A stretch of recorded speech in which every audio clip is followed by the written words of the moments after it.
Bismillahirrahmanirrahim. Assalamualaikum warahmatullahi wabarakatuh. Alhamdulillahi rabbil alamin. Wassalatu wassalamu ala rasulillahil karim Sayyidina Muhammadin wa ala alihi wa sahbihi wa dhurriyyatihi wa ummatihi ila yaumiddin. Amma ba'd. Faya ahbaballahi wa ahbaba rasulihi sallallahu alaihi wasallam, usi nafsi wa iyyakum bitaqwallahi faqad fazal muttaqun. فلا تموتن إلا وأنتم مسلمون. فقال تعالى مذكرا بذلك: يا أيها الذين آمنوا اتقوا الله حق تقاته ولا تموتن إلا وأنتم مسلمون. Saudara-saudariku, berjumpa kembali dalam tayangan Aqsa Al-Quran Sunnah Solution.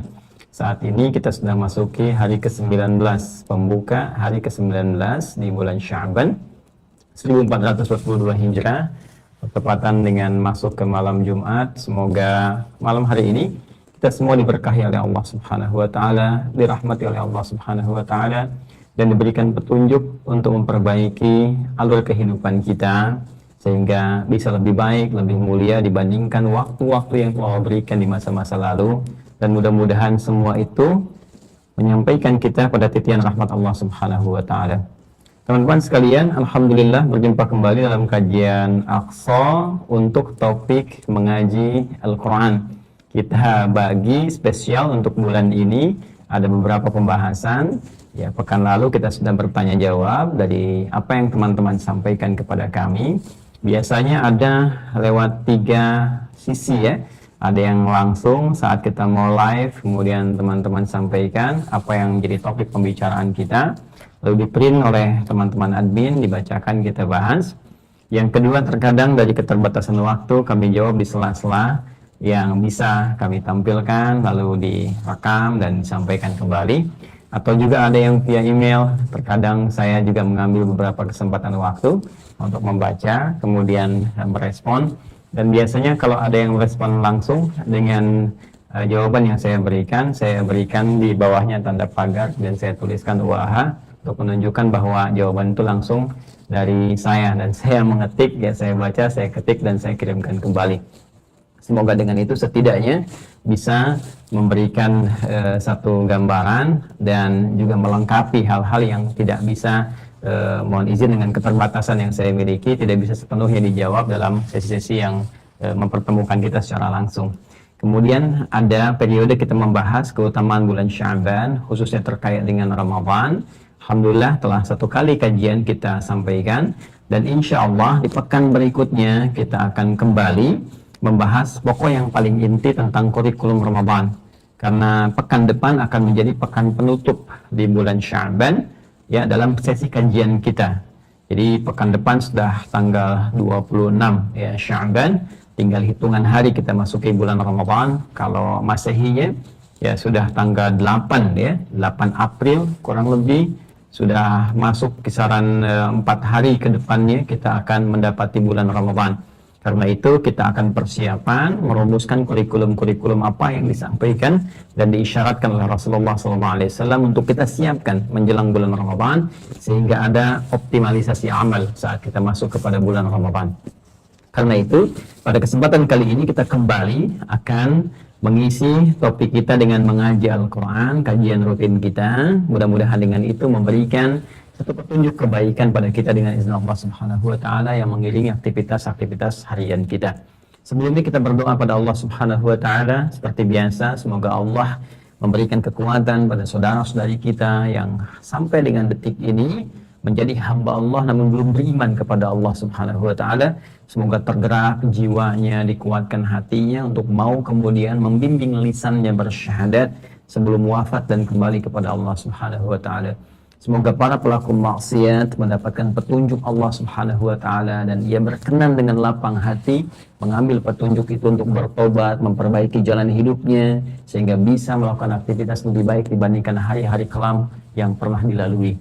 Pun demikian dengan kita, semoga kita diikutkan kepada orang-orang yang terbaik di antara hamba-hamba Allah yang pernah beraktivitas di bumi, dan dengan itu semoga kehidupan kita menjadi lebih baik, hayatan thayyibah, dan wafat kita pun ditutup dengan keadaan yang baik, husnul khatimah. Dan mudah-mudahan dengan itu semua rahmat Allah dicurahkan kepada kita semua. Di antara rahmat yang Allah berikan kepada kita, Masya Allah, terdapat gambaran luas di dalam Al-Quran. Karena Al-Quran akan memberikan pancaran-pancaran kemuliaan, kebaikan yang berwujud rahmat, yang berwujud berkah, dan semuanya teman-teman sekalian terframekan, terbingkai dalam satu diksi yang disebut langsung oleh Al-Quran dengan nama Hudan. Karena itu ketika Al-Quran diturunkan di bulan yang sangat mulia, karena kemuliaan Al-Quran, Allah tidak berkenan menurunkan kecuali di waktu yang sangat mulia, di harinya mulia, di malamnya mulia, Rasul yang menerima yang paling mulia, malaikat yang ditugaskan juga menjadi mulia, semua mulia dengan keberkahan Al-Quran. Yang ditugaskan malaikat Jibril naik status ketika membawa wahyu Al-Quran, naik status menjadi Sayyidul Malaika, pemimpin para malaikat, Ruhul Amin. Ya, kemudian yang menerima Rasulullah SAW, Sayyidina Muhammad SAW, maka ketika mendapati Al-Quran, beliau Masya Allah menjadi Sayyidul Anbiya wal Mursalin, pemimpin para nabi, pemimpin para rasul, khatimul anbiya, para penutup yang paling istimewa. Kemudian waktunya ya malam Jumat, ya teman-teman sekalian, di hari Jumat, harinya mulia. Ya, Jumat harinya mulia, Sayyidul Ayyam, ya penghulu para hari. Kemudian malamnya Al-Qadar, ya bahkan diberikan satu keistimewaan spesifik dengan turunnya surah Al-Qadar. Orang yang bertepatan ibadah dengan malam tersebut, maka diberikan oleh Allah Subhanahu wa taala pahala lebih daripada 1000 bulan.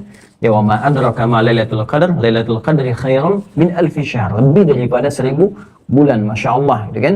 Kemudian tempat turunnya Al-Quran di Mekah menjadi diberkahi, Mekah Mukarramah, termulia.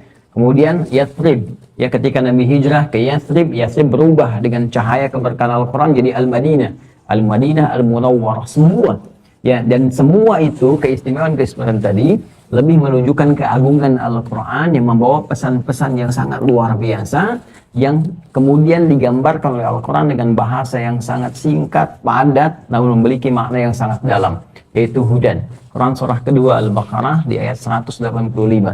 Syahrul Ramadhan alladzi unzila fihi al-Quran hudan linnas.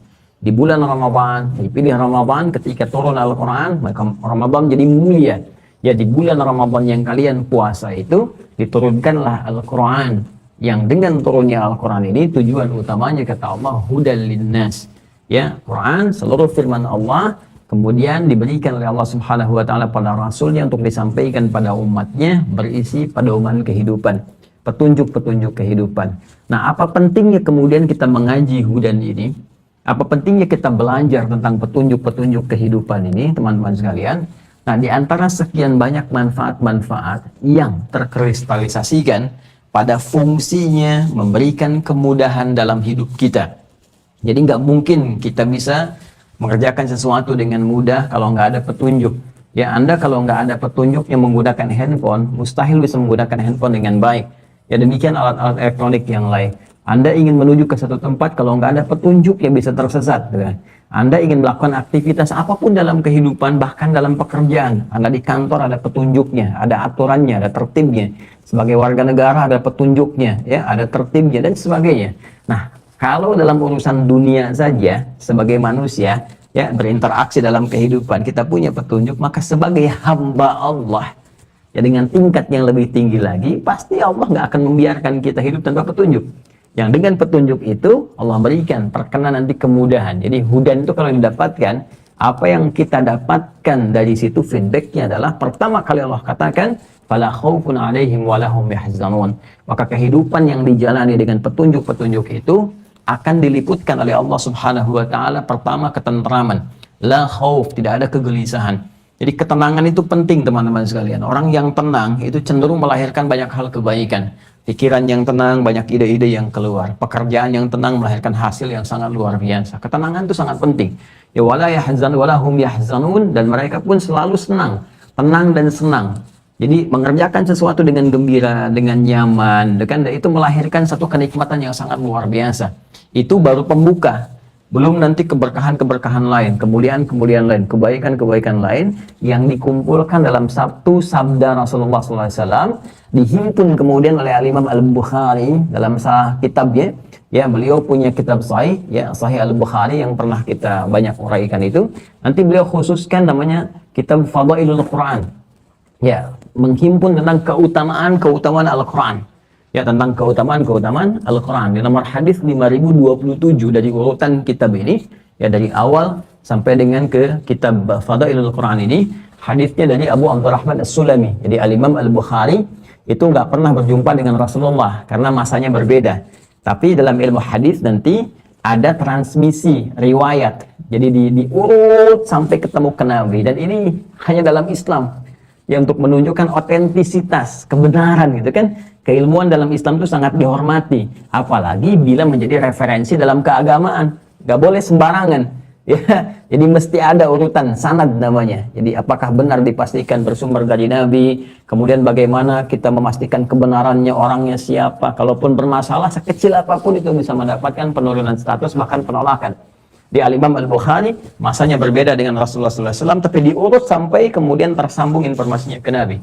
Al-Imam Al-Bukhari menerima dari Hajjaj bin Minhal, Hajjaj bin Minhal menerima dari Syu'bah, Syu'bah menerima dari Alqamah bin Marfad, Alqamah bin Marfad menerima dari Sa'ad bin Ubaidah, Sa'ad bin Ubaidah menerima dari Abu Abdurrahman As-Sulami, Abu Abdurrahman As-Sulami menerima dari Sayyidina Uthman bin Affan radhiyallahu taala anhu, Uthman bin Affan radhiyallahu taala anhu menerima dari Rasulullah sallallahu alaihi wasallam.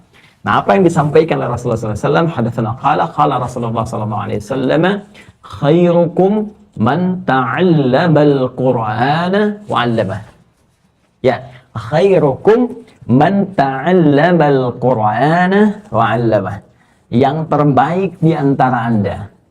Ya kan? Nah, ini dibuka dengan kalimatnya menggunakan kata khair. Kalimat-kalimat mulia, kalimat-kalimat kebaikan. Ya, lalu disusulkan oleh Nabi SAW dengan penjelasan yang sangat indah. Khairukum, jika ada orang baik, maka yang terbaik di antara yang baik itu.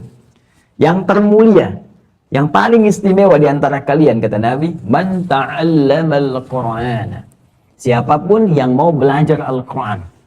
Ya, man di sini ini isim mausul, ya, konjungsi, tapi menunjuk kepada personal tanpa batas. Jadi setiap personal kita, baik lelaki, perempuan, besar, kecil, tua, muda, tanpa batasan. Kalau pribadi dia secara personal, jadi ini ajakan oleh Nabi SAW, diberikan kepada tawaran secara personal kepada siapapun. Ya, terlebih kepada insan beriman, ya, yang yakin dengan Allah Subhanahu wa Ta'ala, yang kemudian bersyahadat dengan lisannya, dimantapkan pada jiwanya. Kata Nabi, siapapun mereka, tanpa kecuali, ajakan personal Nabi. Bayangkan kalau Anda mendapatkan undangan secara personal, bukankah harusnya bahagia? Ada undangan sifatnya umum nih. Ya, besok siapapun yang ada kesempatan waktu luangnya silahkan, misalnya saya undang di masjid misalnya kan, Masjid Al-Ihsan misalkan, silahkan kami undang, atau di Quantum Akhir Institute, di kantor kami misal, umum gitu kan. Baik, tapi ketika saya katakan ya diundang secara personal, Anda di WA khusus, di telepon khusus, disampaikan khusus, bukankah perasaannya akan sangat berbeda? Ya kan? Kegembiraannya tak terlukiskan, kan? Ini yang mengajak, mengundang, menyampaikan Rasulullah secara personal kepada Anda, kepada saya, kepada kita. Yaitu secara personal dikatakan, kalau Anda pengen jadi orang baik, pengen jadi orang mulia, kata Nabi, maka diantara kuncinya adalah ta'allamal Qur'ana wa 'allamah. Engkau belajar dengan sungguh-sungguh, karena ta itu menunjukkan kesungguhan.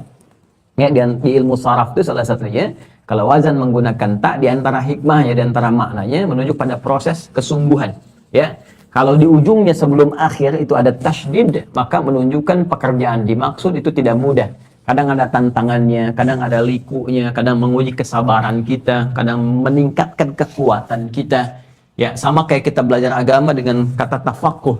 Tafaqquh ya tafaqquh. Quran surah ke-9 misalnya, At-Taubah ayat 122. Wa ma kana al-mu'minuna liyanfiru kaffah. Walaula nafara min kulli firqatin minhum ta'ifah liyattafaqahu. Tafaqquh, ya kan? Nah, ini Quran pun demikian, itu menggunakan ta di depannya, kemudian sebelum akhirnya ada tasydid. Ta'allama, ta'allama, ta di depan dari kata alima ya'lamu, 'allama yu'allimu, ta'allama yata'allamu. Ya kan?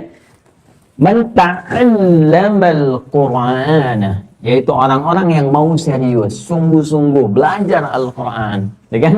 Walaupun dalam proses belajar itu mungkin ada likunya, baru belajar baca, baru a'udzu, sudah dibetulkan du gitu kan. Nah, itu sabar, gitu ya. Sabar. Nanti sabar dalam bermutalaah, mengkaji maknanya, ya sabar dalam mengikuti kajiannya, sabar dalam meringkas, sabar dalam mengamalkan. Nanti dari buah kesabaran itu ada sesuatu keindahan. Ya bukankah ketika seorang ibu misalnya tengah mengandung, bagaimana kan proses sulitnya dijalani, ya kan? Sabar, ya dengan segala keadaan, dengan letihnya, dengan macam-macam. Tapi ketika lahir, bukankah hilang itu semua?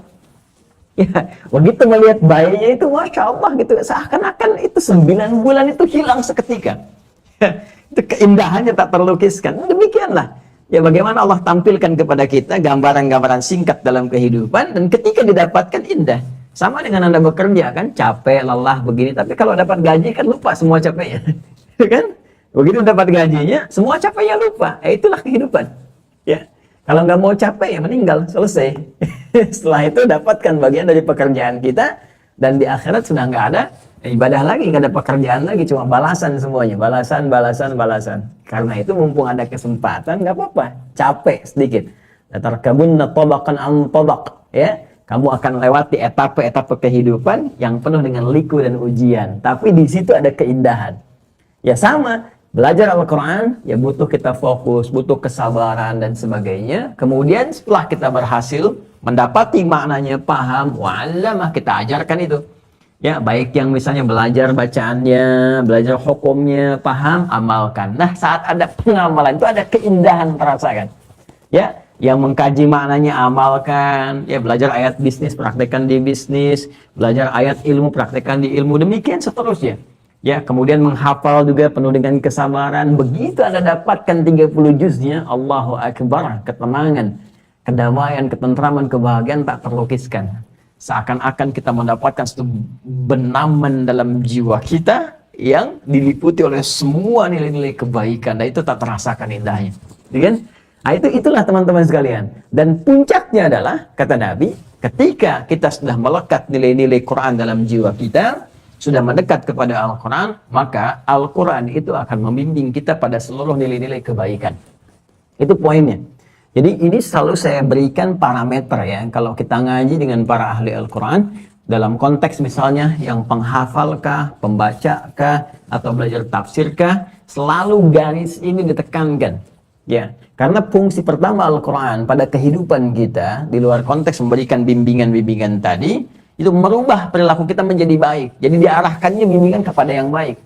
Karena itu pernah saya sampaikan, di antara mukjizat yang terbesar yang Allah tunjukkan kepada kita semua dan tanpa batas waktu ketika Al-Quran diturunkan adalah merubah keadaan masyarakat yang jauh dari nilai-nilai kebaikan. Sehingga disebut dengan jahiliyah. Jadi mereka itu sudah ya semua nilai-nilai keburukan sudah hatam lah.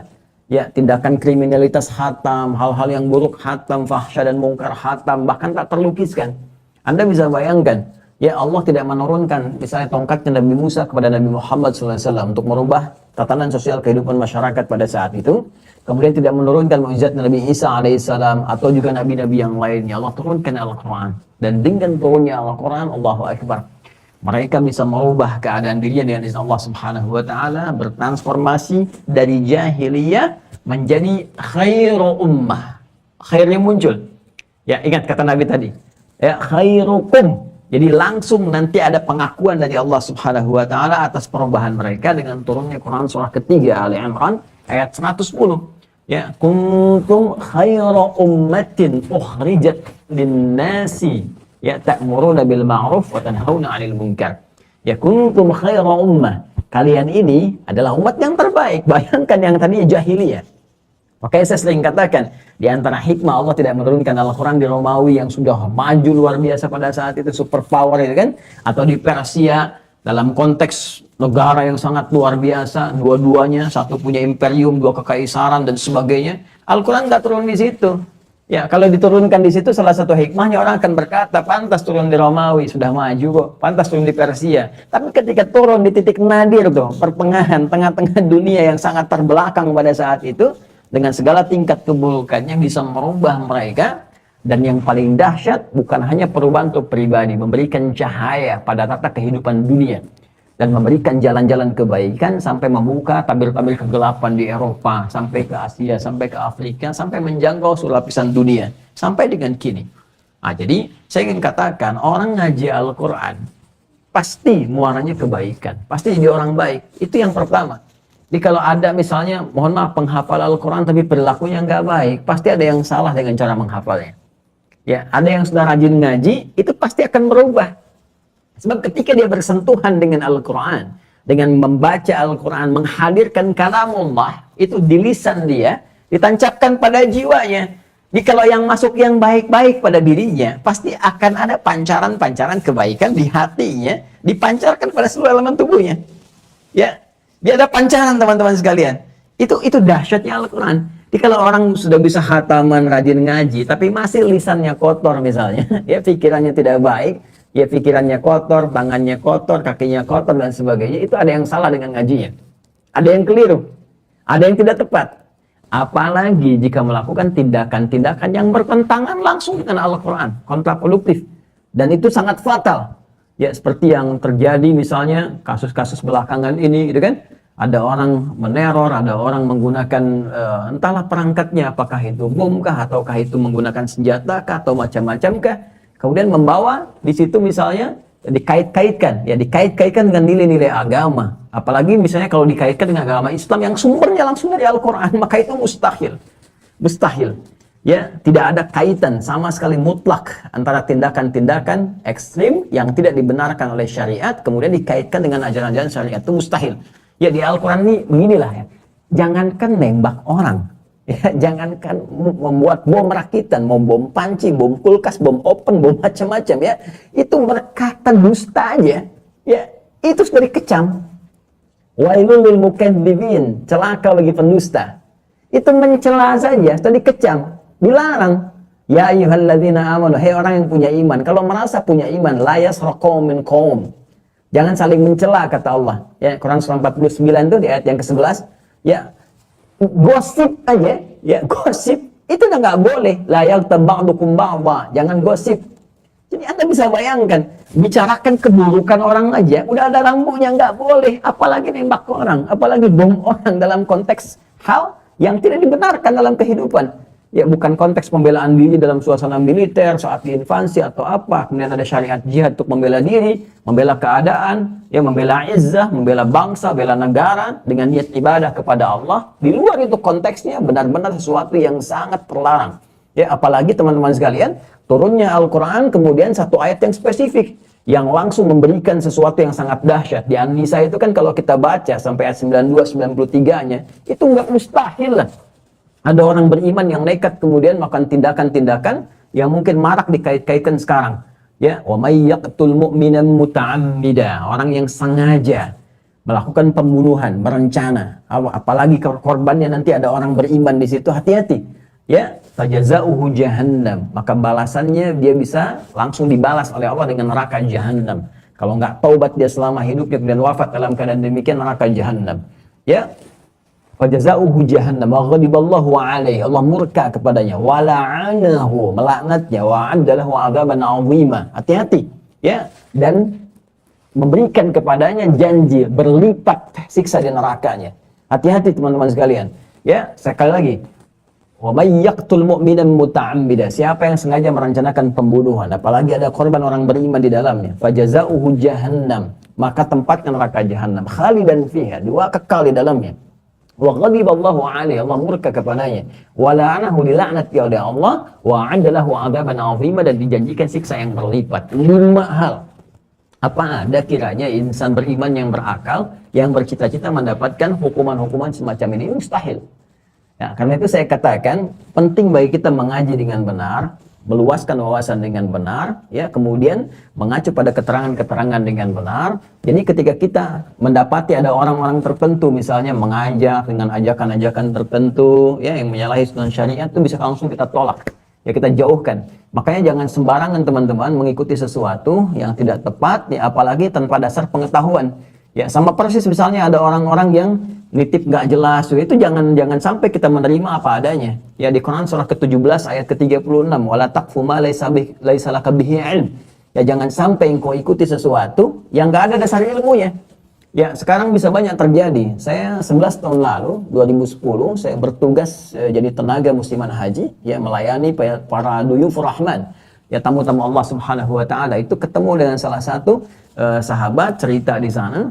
Allahu Akbar, dia pulang dari Indonesia kemudian ke Saudi Arabia pada saat itu di bandara ada yang nitipin. Ya titip ya nanti ini ada kawan saya ngambil di sana gitu kan. Begitu kemudian dia turun dari pesawat, kemudian di bandara dia ngambil barang kena X-ray, ternyata dihentikan petugas. Qadarullah ketika dibuka narkoba teman-teman sekalian. Anda bayangkan, ya ditangkap dia, kemudian dia katakan ini bukan saya. Mereka nggak mau tahu. Tapi alhamdulillah teman ini Allah berikan satu petunjuk, kemudian terbersit padanya, dia diberikan nomor kontak orang yang di situ. Dijelaskan kepada polisi pada saat itu di sana, ini cerita langsung ya disampaikan kepada saya. Itu saya langsung katakan kepada mereka, ini buktinya. Ada telepon orang ini akan mengambil, saya nggak ada kaitan sama sekali. Karena itu mereka mau menguji di telepon orang itu. Ini barang titipan Anda dari si fulan di tempat A ini sudah sampai, tolong diambil. Janjian begitu dia datang, langsung ditangkap dan orang ini alhamdulillah dibebaskan. Ya sahabat kita dibebaskan, ada demikian. Karena itu hati-hati kalau ada orang-orang ajakan misalnya ya, atau misalnya mohon maaf nyampaikan doktrin tertentu dan sebagai bertentangan dengan isi Al-Quran, langsung tolak. Atau nitip-nitip sesuatu yang Anda tidak tahu misalnya, hati-hati juga. Ya nitip tolong sampaikan ke tempat A, sampaikan ke tempat B, dan Anda nggak tahu isinya, tanyakan isinya apa, walaupun kawan Anda, ini isinya apa, jelas apa enggak, bikin perjanjiannya, kemudian foto barangnya dan sebagainya, sehingga bila ada kejadian-kejadian tertentu yang kiranya bisa menimpa kita yang kita khawatirkan itu tidak terjadi, ya hal-hal yang buruk dalam kehidupan itu ada hal-hal yang bisa menguatkan untuk membela diri di kemudian hari. Karena itu sekali lagi penting kita belajar dengan benar, meningkatkan wawasan kita pada Al-Quran, yang dengan itu merubah diri kita menjadi lebih baik. Ingat, Muslim akan jadi lebih baik. Dan sekali lagi jangan kait-kaitkan ya, ini nggak ada konteks kaitan dengan agama, ya, hal-hal yang terjadi kekinian gitu kan, teror di beberapa tempat baik di Indonesia ataupun di luar misalnya, kita berlindung kepada Allah dari hal-hal demikian, tolak semuanya itu, kita mengecam tindakan-tindakan demikian, pun jangan pernah mengaitkan dengan ajaran agama. Nanti satu masa saya bahas khusus lah, gitu kan. Nah kalau ada pemahaman jangan dikaitkan dengan agama juga, karena agama terbebas dari semua itu. Pemahaman kembali pada masing-masing gitu kan. Cuma pemahaman kita supaya benar, kita mengaji dengan cara yang baik. Karena itu teman-teman sekalian, kita akan lanjutkan pelajaran kita dengan merujuk pada keterangan-keterangan ulama, dan dari sini mudah-mudahan kita dapatkan petunjuk-petunjuk kebaikan. Sebelum kita lanjutkan, kita cek dulu waktu di WIB, waktu Indonesia bagian Bekasi di barat Indonesia, sudah mendekat kepada waktu Isya, dan dalam kisaran waktu bilangan detik akan dikumandangkan adzan.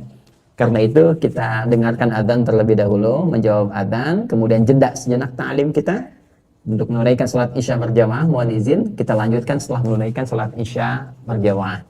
Terima kasih. Lanjut setelah Isya. Subhanakallahumma bihamdika asyhadu an la ilaha illa anta astaghfiruka wa atubu ilaik. Assalamualaikum warahmatullahi wabarakatuh. Bismillahirrahmanirrahim. Assalamualaikum warahmatullahi wabarakatuh. Alhamdulillah wassalatu wassalamu ala Rasulillah wa ala alihi wa sahbihi wa walah wa ba'du. Saudara-saudariku, semoga saya, Anda, dan kita semua disehatkan oleh Allah Subhanahu wa taala. Saat ini saya sedang berada di lokasi pengembangan pesantren tahap pertama sebelum diantarkan pada tahap pematangan pendidikan para santri yang kami siapkan mudah-mudahan jadi kadar ulama di masa depan. Alhamdulillah area ini yang teman-teman bisa saksikan adalah area pengembangan tahap 1 tingkat ibtidaiyah. Jadi konsep pesantren yang kami siapkan dan alhamdulillah kita kembangkan, kita mulai bahkan dari sejak KB ya, menemukan calon-calon ulama masa depan, kemudian berlanjut ke TK dengan menurunkan kurikulum dari Al-Quran dan hadis yang dikombin dengan sistem pendidikan nasional tentunya ya, sehingga mendapatkan dua bagian secara langsung, baik pendidikan di tingkat nasional juga optimalisasi di tingkat syariat atau pendidikan agamanya. Dan ini adalah ruang atau lahan yang teman-teman bisa saksikan untuk pengembangan tingkat ibtidaiyah. Jadi di ibtidaiyah ini nanti kita siapkan dasar-dasar keagamaan, khususnya Al-Quran sampai 30 juz. Kemudian insya Allah di wisuda di Mekah dan di Al-Madinah, Al-Munawwarah, yang akan dilanjutkan nanti tahap SMP atau Thanawiyah kalau di kita, kemudian Aliyah, SMA-nya. Satu tempat yang lain yang nanti kita akan ke sana untuk saya sampaikan juga sebagai pertanggungjawaban bagaimana teman-teman berwakaf di lahan dan pengembangan untuk pembangunan. Untuk yang ini, alhamdulillah kita sudah ada murid sampai di kelas tingkat 2 mau ke tingkat 3, jadi kita siapkan. Ini kita sedang buatkan kurang lebih 3 lantai ya untuk mengakomodasi proses pembelajaran calon-calon ulama kita, dan nanti insya Allah saya juga tunjukkan kepada teman-teman desainnya yang bisa Anda lihat ya berikut ini ditampilkan. Nah, ini lahannya teman-teman sekalian. Jadi alhamdulillah saat ini sudah dipasang untuk fondasinya ya, fondasi dasar tentunya. Ini sebelum pengurugan ada borpel terlebih dahulu, beberapa di teman-teman bisa lihat sudah dilubangi, dan kita sudah dapatkan juga sumber air yang cukup jernih, nanti kita bisa lihat. Dan ini yang sudah kami siapkan sampai dengan saat ini. Nah, untuk pembangunannya sendiri teman-teman sekalian, ini membutuhkan dana kurang lebih ada 7 miliar rupiah ya. Mudah-mudahan dalam pengembangannya ada yang Allah titipkan kepada saya ataupun teman-teman semua untuk mewujudkan ini semua ya.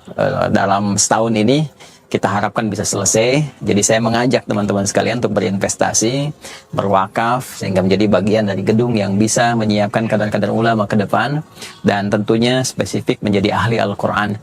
Bayangkan di sini akan terjadi anak-anak menghafal Quran sampai lulus ya, sampai 30 juz dengan izin Allah Subhanahu wa taala, dan berapa insya Allah pahala banyak bisa dialirkan.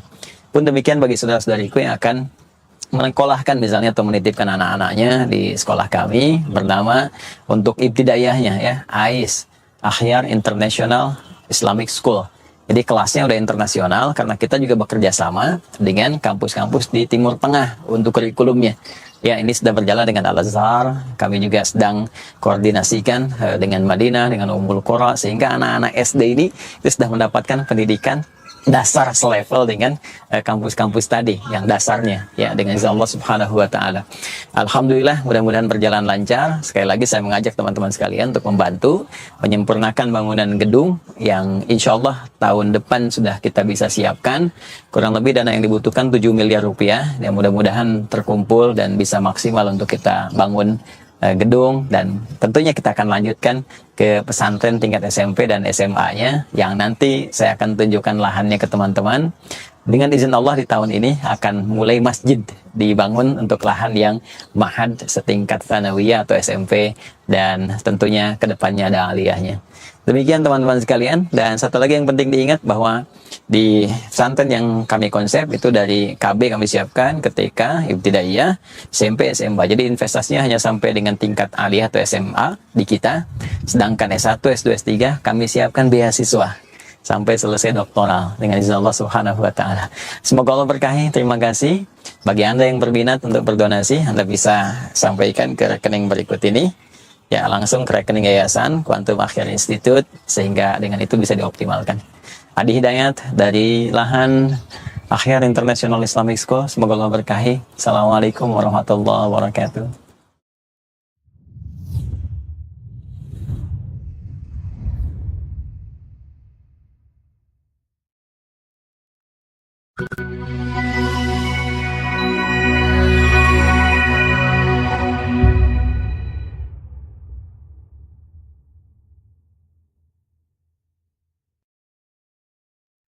Bismillahirrahmanirrahim. Assalamualaikum warahmatullahi wabarakatuh.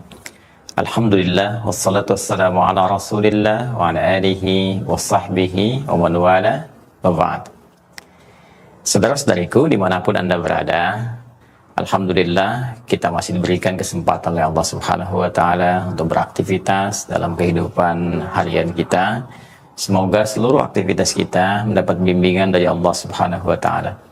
Tak terasa dari sekian waktu yang telah kita lalui, ternyata Ramadan tinggal titian hari. Dan kembali kepada kita bagaimana menyiapkan diri dengan baik sehingga bisa memaksimalkan kesempatan Ramadan untuk beribadah, meningkatkan ketakwaan kita kepada Allah Subhanahu wa taala, sehingga menjadikan Ramadan tahun ini lebih baik daripada tahun-tahun sebelumnya. Ada yang spesial di tahun ini. Insya Allah belajar dari pengalaman-pengalaman yang lalu, tidak sedikit di antara kita membutuhkan panduan, arahan-arahan, sehingga bisa menunaikan Ramadan dengan lebih baik dan berikhtiar dengan lebih sempurna dibandingkan dengan hari-hari, waktu-waktu sebelumnya yang telah kita lalui. Alhamdulillah, dengan izin Allah Subhanahu wa taala untuk tahun ini kami merumuskan satu kurikulum pembelajaran yang kami harapkan dapat efektif untuk dilalui selama Ramadan, disertai dengan bimbingan-bimbingan yang insya Allah kami akan usahakan maksimal, yang menyertai program yang kita akan coba maksimalkan bersama. Ada di antaranya buku catatan ilmu. Di dalam buku ini kami telah menyiapkan satu program pencatatan dalam setiap materi-materi ta'lim yang akan coba kami sajikan. Di sini ada pedoman bagi teman-teman untuk mempelajari bagaimana menjadi penuntut ilmu yang baik, ya. Kemudian lebih daripada itu juga kita sajikan materi setiap hari selama kurang lebih 30 hari bulan Ramadan dalam edisi Aku Suka. Ayo kultum, ya, sejenak untuk berbuka. Nah, di sini nanti teman-teman tinggal scan ya barcode seperti ini. Nanti ada seri 1 dan sampai dengan ke-30. Kemudian apa yang teman-teman dapatkan dari intisari ini bisa teman-teman tuliskan di sini.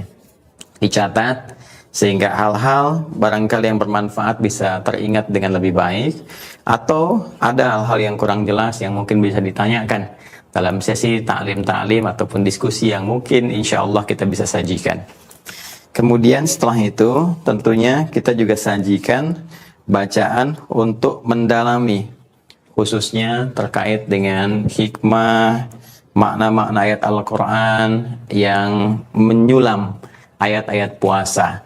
Di sini insya Allah kami jelaskan dengan cukup mendetail dari mulai ayat-ayat terkait dengan rangkaian paket Ramadan Al-Baqarah 183 sampai 187. Ya, kami jelaskan per hurufnya, bahkan ya dari mulai ya ayyuhalladzina amanu, yaitu disebutkan berapa kali dalam Al-Quran, fungsinya apa, kaitan dengan ayat Ramadan bagaimana, dan sebagainya.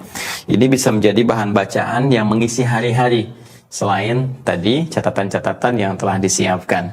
Insya Allah di sini mungkin teman-teman dengan izin Allah ya akan ada banyak manfaat didapatkan di sini terkait pengetahuan-pengetahuan yang bersumber langsung dari Al-Quran, hadis-hadis Nabi, juga keterangan para ulama-ulama kita. Kemudian juga ada program unggulan yang kita akan sajikan, target khusus bimbingan menghafal Al-Quran yang kita memang akan coba maksimalkan betul selama Ramadan. Kita sertakan 3 buku panduan ini ya bagi teman-teman pecinta Al-Quran memang yang merencanakan Ramadan tahun ini ingin mengkhatamkan Al-Quran khususnya dari segi hafalan, atau ingin mendekat kepada Allah melalui hafalan Al-Quran. Jadi kita akan sajikan bimbingan spesial untuk metode menghafal selama Ramadan. Panduannya kami sajikan.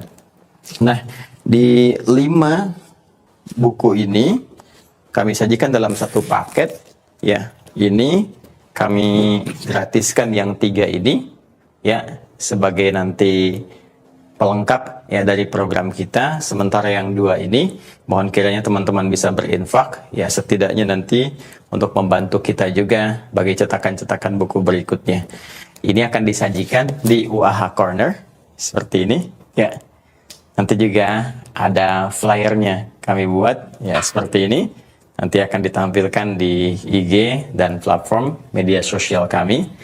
Ini kami akan sajikan hanya 10.000 paket saja. Dan insya Allah sebelum Ramadan kita akan maksimalkan karena programnya kami akan sajikan saat Ramadan tiba. Ini insya Allah mulai hari ini akan dipaketkan, akan disiapkan, dan akan dibuka bagi teman-teman per hari ini, Kamis 1 April 2021 Masehi, bertepatan dengan 18 Sya'ban 1442 Hijrah.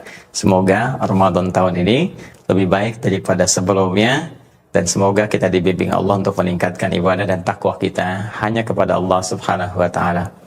Jangan lupa teman-teman, ini hanya ada 10.000 paket dan hanya kami siapkan untuk Ramadan tahun ini, saat kita bisa mendapatinya dengan izin Allah Subhanahu wa taala.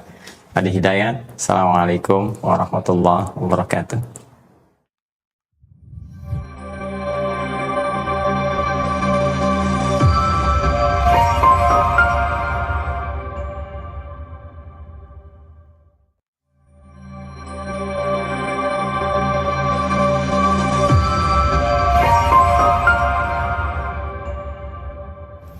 Bismillahirrahmanirrahim. Assalamualaikum warahmatullahi wabarakatuh.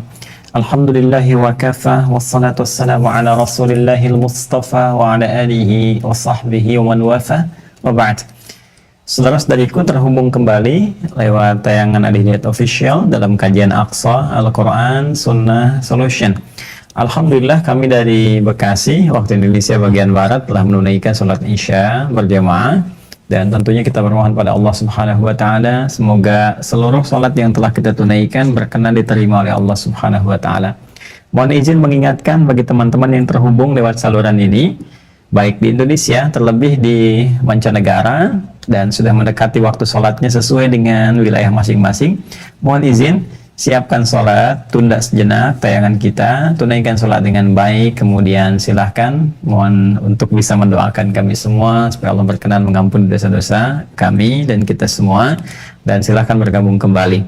Semoga memberikan kebaikan, dan mari kita lanjutkan bahasan kita. Kita masuk pada sesi kembali pembahasan pada tafsir Al-Quran Al-Karim. Bismillahirrahmanirrahim. Kita masih dalam pembahasan rangkaian surah Al-Baqarah di ayat ke-21 sampai dengan ke-22. Di pertemuan yang lalu kita telah sampaikan pada pembuka sebagian dari ayat ke-22 dan korelasinya dengan ayat ke-21. Kini kita akan lanjutkan pada bagian penutupnya. Karena itu mohon izin kita bacakan kembali dari ayat 21-nya sampai dengan ke-22. A'udzubillahi minasyaitonirrajim. Ya ayyuhan nasu a'budu rabbakumul ladzi khalaqakum walladzina min qablikum la'allakum tattaqun. Hai seluruh manusia tanpa kecuali, baik dekat ataupun merasa sedang jauh dari Allah Subhanahu wa Ta'ala, ya ditegaskan kepadamu, saya ingatkan kepadamu. Ini saya terjemahkan sesuai dengan pelajaran yang telah kita bahas berdasarkan pemaknaan huruf-huruf per hurufnya dalam Al-Quran, dalam kajian-kajian dari gramatikalnya. Ya, seperti ya harfun nida saya sudah jelaskan, ayyuha saya jelaskan, terulang berapa kali di Al-Quran dan bagaimana penekanannya. Karena itu, tanpa memanjangkan waktu, saya akan langsung kepada intinya. Bagi Anda yang ingin belajar tentang makna ini, silahkan cek pada rekaman kami sebelumnya. Ya ayyuhan nas, wahai seluruh manusia tanpa kecuali, baik yang merasa dekat dengan Allah ataupun dalam keadaan terjauh dari Allah Subhanahu wa Ta'ala karena perilaku-perilaku buruknya. Ya ayyuha, ditegaskan kepadamu, saya ingatkan kata Allah pada semua manusia yang berinteraksi dalam kehidupannya. Ya u'budu rabbakum, sembahlah Allah Subhanahu wa Ta'ala. Jadikan setiap aktivitasmu sebagai ibadah kepada Allah Subhanahu wa Ta'ala yang telah merawatmu, yang telah memberikan segala kecukupanmu. Ya alladzi khalaqakum, bahkan dia yang telah menciptakanmu. Ya alladzi khalaqakum walladzina min qablikum, dan telah mencipta orang-orang sebelum kalian. Ya, la'allakum tattaqun, dan tujuan penciptaan itu adalah supaya kalian bisa meningkatkan takwa kepada Allah Subhanahu wa Ta'ala dengan serius dan sungguh-sungguh, sehingga dengan takwa itu kalian menjadi manusia yang mulia. Ingat, pernah saya sampaikan ketika kita menafsirkan dan menjelaskan Quran surah ke-49 di ayat ke-13 itu, bagaimana Allah memberikan kesan bahwa setiap penyebaran manusia ketika berinteraksi, puncak kemuliaannya terletak kepada takwanya, bukan pada status sosialnya. Ingat itu ya, mulia di hadapan Allah bukan ketika Anda punya banyak harta, bukan ketika tinggi kedudukan, bukan ketika luas pengetahuan, tapi ketika dalam takwa Anda. Dalam takwa Anda di hadapan Allah Subhanahu wa Ta'ala. Ya ayyuhan nasu inna khalaqnakum min dzakarin wa untha wa ja'alnakum syu'uban wa qabail lita'arafu inna akramakum 'indallahi atqakum. Ya, kata Allah, hai semua manusia, kami ciptakan kalian ada lelaki, ada perempuan, kemudian kalian menyebar. Ya, berbeda tempat tinggal, berbeda mungkin kalian, bahkan ada beda negara, ya, bahkan beda benua, bahkan beda suku, supaya kalian saling berinteraksi, saling mengenal, saling memberikan manfaat. Tapi ingat kata Allah, yang paling mulia dalam pandanganku adalah orang yang paling takwa di antara kalian, yang dalam takwanya. Jadi jangan merasa dulu bangga kemudian ketika harta bertambah misalnya, atau kedudukan meninggi. Ya, manusia menyanjung, ya percuma manusia menyanjung, Allah tidak membanggakan. Hati-hati, kan? Tapi ketika Allah menyanjung seorang hamba, maka seluruh penduduk langit dan bumi akan memuliakannya. Ya, karena itu teman-teman sekalian, ingat baik-baik tujuan kita ketika diminta oleh Allah untuk ibadah kepada Allah Subhanahu wa Ta'ala, bahkan bukan hanya kita. Kata Allah, saya ciptakan juga orang-orang sebelum kalian. Ya, bukan hanya kita, orang-orang sebelum kita. Ya, bahkan mereka ada, mereka hidup, mereka beraktivitas, dan ditunjukkan kepada kita yang taat begini akhirnya, ya, kemudian yang maksiat begini muaranya. Bahkan sebagian antara mereka diabadikan dan kisahnya diparadokskan. Contoh yang taat misalnya dari zamannya Nabi Musa, kita ambil contoh ya, yang banyak kisah disampaikan, disepakati dalam kitab-kitab Samawi, dan Musa dan Harun sepakat semua. Semua referensi menyangkut Musa dan Harun semua baik dimanapun sumbernya.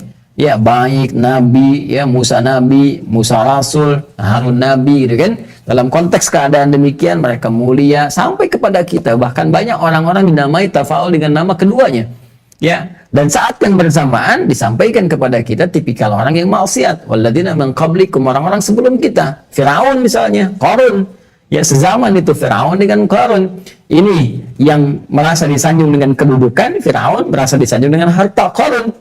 Nah, Allah ingin menunjukkan kepada kita bahwa ini nggak ada manfaatnya. Pada akhirnya apa? Dia hanya mendapatkan bukan hanya laknat dari Allah, tapi cercaan dari manusia. Silahkan cek ketika disebutkan Firaun. Nggak ada orang sekarang mau disebut namanya dengan Firaun misalnya. Ya kan? Pasti akan marah, benci, walaupun nggak pernah berjumpa misalnya kan. Walaupun dia tanpa sadar, dia punya kedudukan. Dia punya pasukan, dia punya kedudukan, dia punya kelengkapan dan sebagainya, tapi tidak cukup itu meningkatkan derajatnya di hadapan Allah Subhanahu wa taala. Bahkan Allah abadikan karena sikapnya dengan penentangannya ini, diabadikan negatif di setiap zaman. Dan jasadnya pun diabadikan sebagai kenangan keburukan dia untuk memberikan pesan kepada generasi setelahnya, jangan berlaku seperti ini. Dia punya pasukan, dia punya kedudukan, dia punya macam-macam, tapi dia kemudian bermaksiat dan menentang Allah Subhanahu wa taala. Maka yang terjadi seperti ini. Ya, Qarun pun demikian. Dia terkena likuifasi, bukan hanya hartanya, dirinya sekalian ditelan dalam keadaan demikian. Maka hati-hati teman-teman sekalian ya. Dalam konteks ini Allah memberikan pesan kepada kita, kalau takwa kita tingkatkan, kebaikan kita pupuk, maka kehormatan kita bukan hanya terjaga di dunia, tapi abadi sampai dengan ke akhirat. Itu poinnya. Dan ibadah membuat kita lebih takwa. Ya, lebih baik. Makanya kalau ada orang rajin ibadah, tidak menjadi baik perilakunya, ada yang salah dalam ibadahnya. Silahkan lihat konsepsi ibadah yang kita tunaikan. Contoh misalnya, yang pokok kan sholat. Sholat itu sangat pokok. Dan diberikan semua aspek keringanan yang menjangkau seluruh kondisi kita.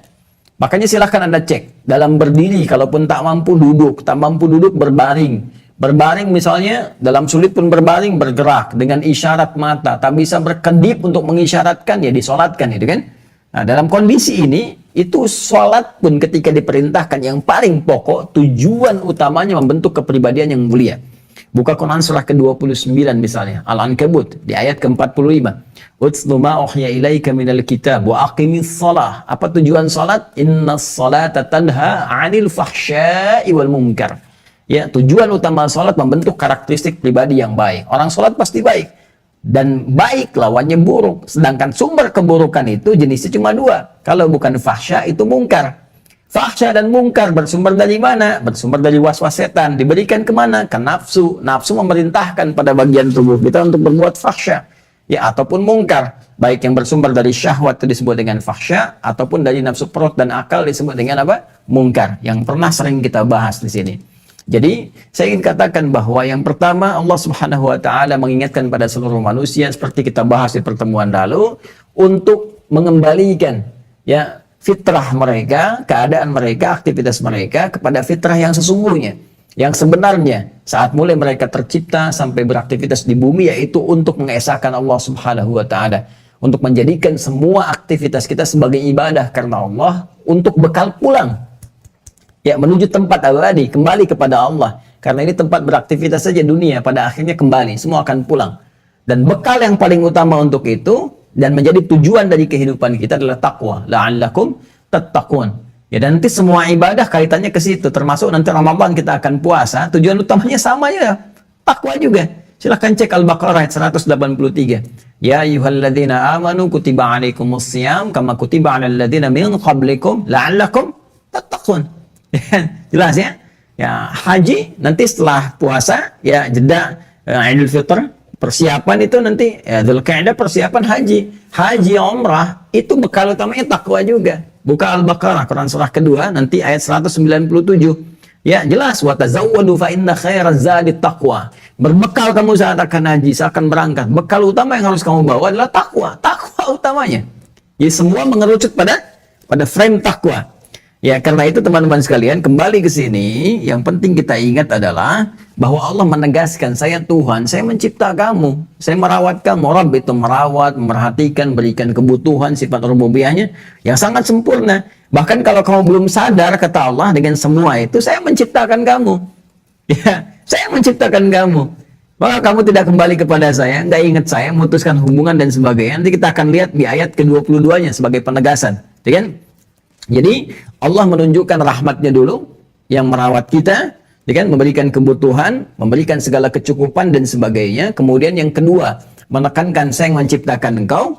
Nah, kalau masih belum sadar juga, maka Allah teruskan di ayat ke-22-nya, Alladzi ja'ala lakumul arda firasya was samaa'a binaa'a wa anzala minas samaa'i ma'an fa akhraja bihi minats thamarati rizqan lakum. Kemarin kita sampai sini.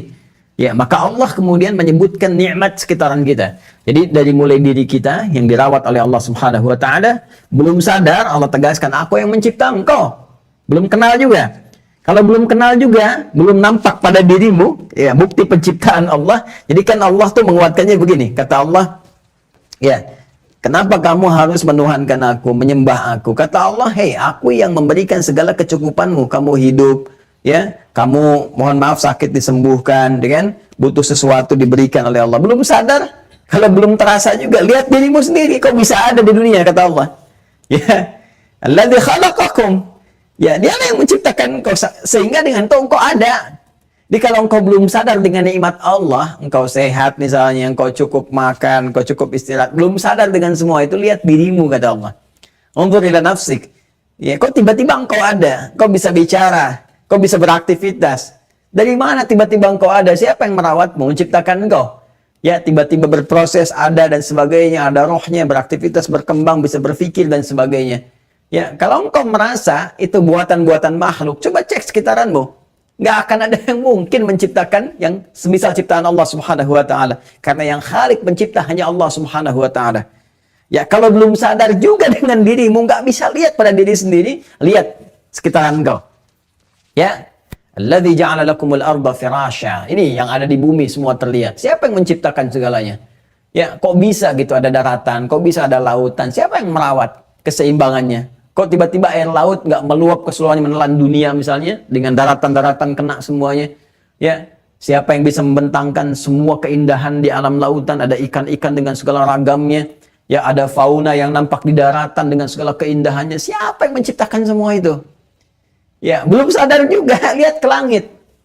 Ya, wassamaa bina. Coba lihat, kamu dibentangkan pada dirimu, nggak sadar tentang Allah. Ya, dibentangkan pada sekitarmu, belum sadar, lihat ke langit. Siapa yang menjadikan langit sebagai atap dengan sangat seimbang, gak ada tiang-tiangnya?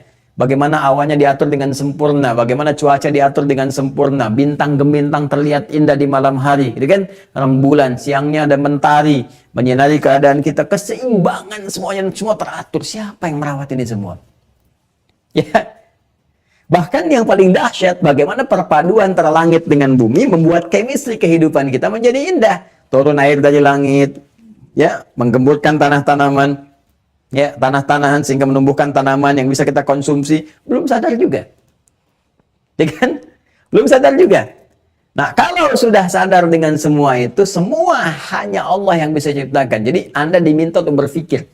Ya, ini saya sering katakan, Al-Quran itu Masya Allah satu-satunya kitab di muka bumi yang secara otentik menunjuk pada firman Allah, dibuktikan dari sisi manapun. Nanti kita akan lihat. Kita akan lihat tantangan Allah kepada yang masih meragukan Al-Quran. Dan ini dahsyat sekali. Saya sering katakan bahkan di pertemuan kita yang lalu, hanya Al-Quran yang menawarkan dengan sendirinya untuk diuji. Silahkan uji otentisitasnya. Kalau Anda ini merasa buatan manusia, silahkan diuji. Nih, kata Allah. Bahkan diberikan alat ukurnya. Karya-karya manusia punya sifat seperti ini. Anda nggak sifat ini di Al-Quran? Silahkan cek. Kalau Anda belajar bahasa Arab lebih dahsyat lagi. Nanti kalau saat masuk ayat 23, saya akan uraikan dari pandangan sastranya bagaimana, ya, dari gramatikalnya seperti apa, sampai kita masuk kepada konteksnya, sampai ke isinya. Ya, nanti kita akan lihat.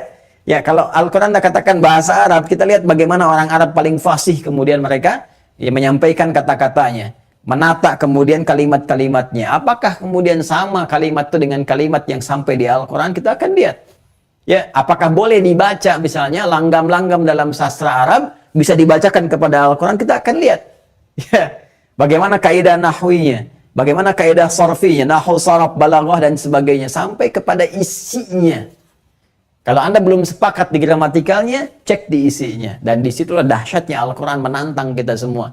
Ya, untuk menguji kebenarannya, kitab mana di muka bumi yang menawarkan pada seluruh makhluk di bumi untuk mengujinya, menguji kebenarannya. Sampai Anda bisa menyimpulkan, oh iya ini bukan buatan manusia. Ya kalau bukan buatan manusia, memang ini adalah firman Allah bukan manusia, maka semuanya pasti hak. Al-haqqu min rabbika fala takunanna minal mumtarin. Semua bersumber dari Rabbu, jangan pernah ragu.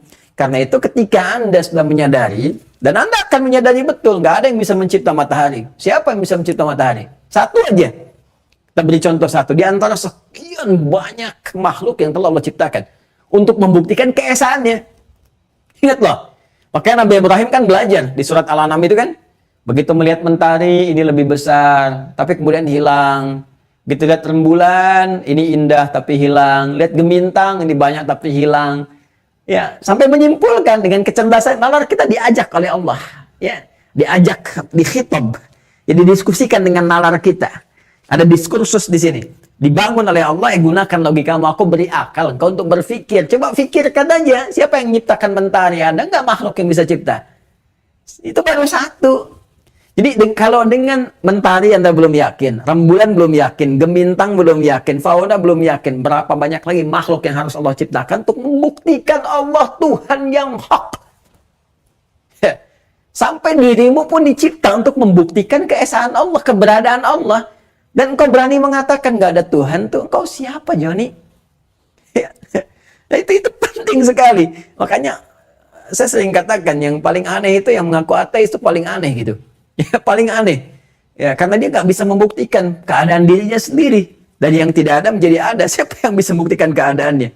Nah, jadi Allah mencipta makhluk sekitarnya di antara tujuannya untuk membuktikan bahwa eksistensi Allah sebagai Tuhan yang harus disembah, yang harus kita esakan dan sebagainya nampak lewat ciptaan-ciptaannya. Ya. Jadi kalau kita sudah sadar dengan semua itu bahwa hanya Allah sang pencipta. Kalau kita katakan hanya Allah saja, nggak ada yang lain, ya satu saja nggak ada yang lain, maka itu dalam bahasa Arab disebut dengan ahad. Ahad. Ahad itu satu-satunya. Ya, nggak ada dua, apalagi seterusnya, nggak ada saingan, pokoknya nggak ada yang serupa dengannya. Ya, makanya itu lengkap ya, di surah Al-Ikhlas itu. Ya, Al-Ikhlas dari kata akhlasa yukhlisu. Dasarnya kata khalasa. Ini akar kata utamanya. Ya, khalasa. Ini tambah hamzah di depan. Ya, berharakat fathah. Sehingga ini menjadi sukun. Jadi akhlasa. Yukhlisu. Masdarnya menjadi ikhlas. Ya. Kenapa saya ungkap pertama dasar kata infinitifnya dari khalasa? Khalasa itu sesuatu yang bening. Bersih yang nggak bercampur. Ya. Sifat keadaannya khalis, ya khalis, labanan khalisan sa'igan lisyaribin, ya susu yang bening, bersih, yang nggak bercampur, karena di tubuh binatang ternak itu menarik teman-teman sekalian, ya. Jadi ada aliran untuk air susu, tapi dia diapit oleh darah dan kotoran, ya. Tapi menariknya ini nggak bercampur dengan darah dengan kotoran, yang keluar dari susu aja, sehingga ketika sapi bisa diperas, ya, air susunya keluar, ini yang keluarnya itu susunya. Ya, padahal di situ ada kotoran, ada darah bercampur, tapi labanan khalisa disebut dengan khalisun, bersih, nggak bercampur dengan apapun. Al-ma'ul khalis, air yang jernih, bening, nggak ada campuran apapun yang mengotorinya, sehingga nampak pemandangannya indah, terlihat apa yang ada di sekitarannya. Itu bening, gitu kan? Nah, kalau kita ingin mencoba menepikan sesuatu yang menyampuri kebeningan itu, ya, misalnya air jernih, bening, tiba-tiba dicampuri satu kotoran misalnya kan? Atau ada pasir kotor, nah kita ingin bersihkan kembali, angkat kembali, ya tepikan kembali, tanggalkan ini yang kotoran-kotorannya sehingga tersisa beningnya saja.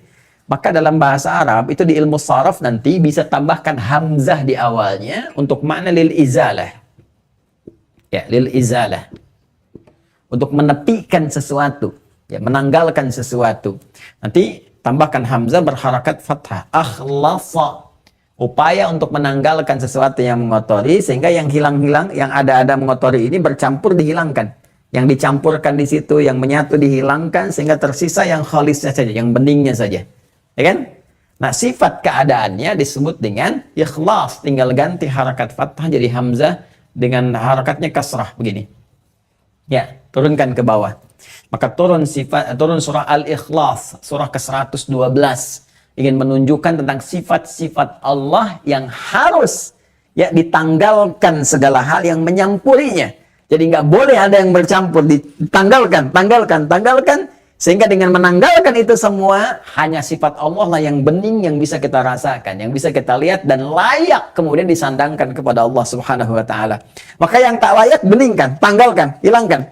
Ya, karena itu kita katakan qul huwallahu ahad. Katakan, ya, katakan Allah perintah. Katakan, ya, huwallahu ahad. Hanya Allah saja. Ya, Allah. Siapa Allah itu? Ahad. Satu-satunya Tuhan, nggak ada yang lain karena sudah menggunakan ahad, ahad tanpa alif lam.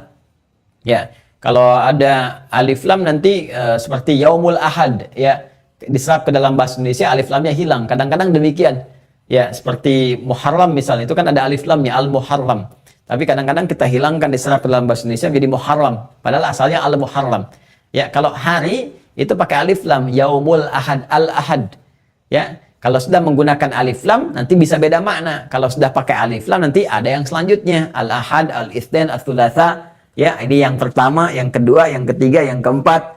Yaitu nanti serupa dengan wahid. Kalau sudah wahid, ada itsnain, ada tsalatsa, ada arba'ah dan seterusnya. Kecuali kalau wahid disifati. Ya, wahid disifati, maka sifatnya akan jadi satu saja. Makanya ketika menyebutkan ilah pakai wahid, ya.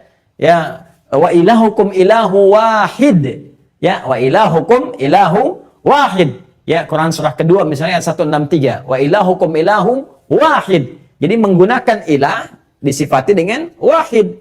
Maka kalau sudah ada ini, kalimatnya seperti ini, kata ilah sifatnya kepada wahid, maka maknanya ahad.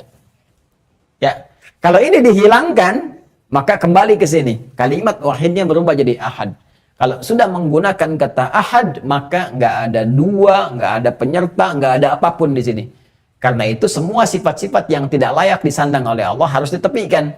Ya, karena kalau sudah ditepikan, baru kita bisa bersandar kepada Allah. Baru Allah menerima. Makanya setelah itu Allah katakan, Allahus Samad. Kalau Anda bisa menepikan segala hal, yang mencampuri itu semua, kemudian Anda beningkan dan sudah merasakan tauhid lillahil khalis. Tauhidul khalis. Hanya mengharap kepada Allah saja. Kemudian kita menemukan jalannya dengan baik, dan kita menepikan yang lain-lainnya, baru sifat kita yang akan bersandar kepada Allah mendapat penerimaan sisi Allah Subhanahu wa Ta'ala. Tapi kalau Anda masih menghadirkan yang lain, hadirkan ini, hadirkan itu, apalagi hal-hal yang tidak disenangi oleh Allah, jangan harap menjadi tumpuan Allah pada semua harapan-harapan Anda. Ya, karena itu ketika kita berdoa kepada Allah, coba cek. Kenapa kalimat As-Samad ini ya tidak memberikan dampaknya kepada kita berupa jawaban yang cepat? Boleh jadi masih belum tulus berdoanya, teman. Boleh jadi masih belum ikhlas dalam berdoa, ikhlas dalam beramal. Ya, ada sesuatu harapan lain selain mengharapkan ridha Allah Subhanahu wa Ta'ala. Itu poinnya. Kalau mengharap seperti yang Allah perintahkan, itu masih ikhlas. Ya, boleh nggak kita ibadah berharap surga? Boleh, karena yang perintahkan Allah. Ikhlas karena Allah itu kan mengikuti semua keinginan Allah. Kata Allah, silahkan. Ya, wasari'u ila maghfirati min rabbikum wa jannatin arduha samawati wal ard. Ya, itu di Quran surah ketiga Ali Imran di ayat 133. Bergegaslah kamu untuk istighfar dan beribadahlah mencari keutamaan supaya dapat surga. Allah yang perintahkan. Jadi kalau ada orang berharap, misalnya saya menghafal Quran supaya dapat surga yang terbaik, supaya dapat perhiasan yang indah dan sebagainya, seperti diisyaratkan dalam Al-Quran, dalam hadis-hadis Nabi SAW, itu boleh. Kenapa? Karena Allah yang perintahkan. Kan ikhlas itu karena Allah. Karena ikhlas karena Allah mengikuti semua ketentuan Allah. Allah beri ketentuan. Nih, kamu kerjakan ini dapat ini. Boleh. Karena yang kita kerjakan motivasinya karena Allah perintahkan. Ikhlas juga. Dan puncak tertingginya ridha Allah. Saya nggak terfikir yang lain-lain. Mau Allah tempatkan begini silahkan, mau tidak silahkan. Yang penting Allah ridha, itu puncak tertingginya. Ya, itu puncak tertingginya. Karena itu, ketika Anda menginginkan sifat Allah As-Samad, ya Allahus Samad, menjadi tumpuan dalam kehidupan kita, kita dapatkan, maka kata Allah teruskan ayatnya. Qul huwallahu ahad, Allahus Samad. Maka tepikan yang tidak layak disandang oleh Allah. Lam yalid wa lam yulad. Allah tidak beranak, tidak diperanakan. Maka yang beranak, yang diperanakan itu bukan Tuhan. Tepikan, jauhkan dari Allah. Jangan dibawa sifat-sifat itu. Ya? Walam yakul lahu kufuwan ahad. Dan gak ada syarikat baginya. Ya, tidak ada sekutu baginya, nggak ada teman, nggak ada yang lain-lain, nggak ada yang bisa diserupakan. Sepanjang Anda bisa menepikan itu semua lillah, maka sifat Allahu Ahad kita jadikan sebagai tumpuan, ya, sifat tauhid kita kepada Allah, maka sifat As-Samad akan diberikan kepada kita. Di antaranya adalah Allah akan memberikan segala hal, kecukupan dalam hidup kita, termasuk menjawab cepat doa-doa kita. Nah, apa kaitan dengan surah Al-Baqarah di ayat ke-22? Ketika Anda sudah menemukan hakikat kehidupan ini, tahu yang mencipta ini pasti, ya bukan makhluk-makhluk, bukan sembarangan, sehingga puncaknya Anda mengembalikan kepada Allah, Tuhan yang hak. Ya, ini pun perjalanan ini bisa melalui fase lagi. Anda kan pasti ada yang mencari. Kalau dia tempat lingkungannya terlahir dan tumbuh, tidak dekat dengan Allah, bahkan tidak dikenalkan dengan Allah, pasti akan mencari. Pasti ada pencarian. Boleh jadi dia akan mencari dulu, menemukan yang dipertuhankan selain Allah dan sebagainya, sampai hakikatnya bertemu dengan satu informasi yang menunjukkan kepada Tuhan yang benar, Tuhan yang hak. Karena itu Allah berikan petunjuk dalam kehidupan. Ada suara adzan, lihat orang salat, ada ta'lim-ta'lim semacam ini yang sekarang aksesnya sudah ditembus, bisa kemana-mana, bahkan bersamaan. Sekarang kita ta'lim di Indonesia, Amerika bisa melihat dalam saat bersamaan, tanpa jeda bahkan. Di Kanada demikian, di Eropa demikian, negara tetangga demikian, tanpa jeda. Itu hidayah dari Allah Subhanahu wa Ta'ala untuk mengenalkan, memberikan petunjuk sampai kembali kepada fitrah yang benar. Nah, ketika itu terjadi teman-teman sekalian, maka apa yang Allah tegaskan? Fala taj'alu lillahi andada wa antum ta'lamun. Lihat ujungnya. Ya. Kemudian fala taj'alu. Fala taj'alu. Lillahi andada wa antum ta'lamun wa antum ta'lamun. Allahu akbar. Nih poinnya.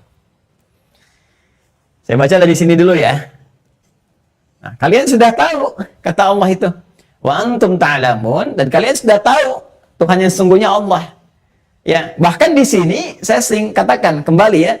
Itu Allahu Akbar, indahnya ajaran dalam Islam itu. Gak ada paksaan, gak ada teror, gak ada macam-macam. Semua itu dengan dialog yang sangat indah. Bahkan sekali lagi, di dalam Islam itu terbiasa dengan dialog. Dan pembuktian yang sangat bahkan rasional.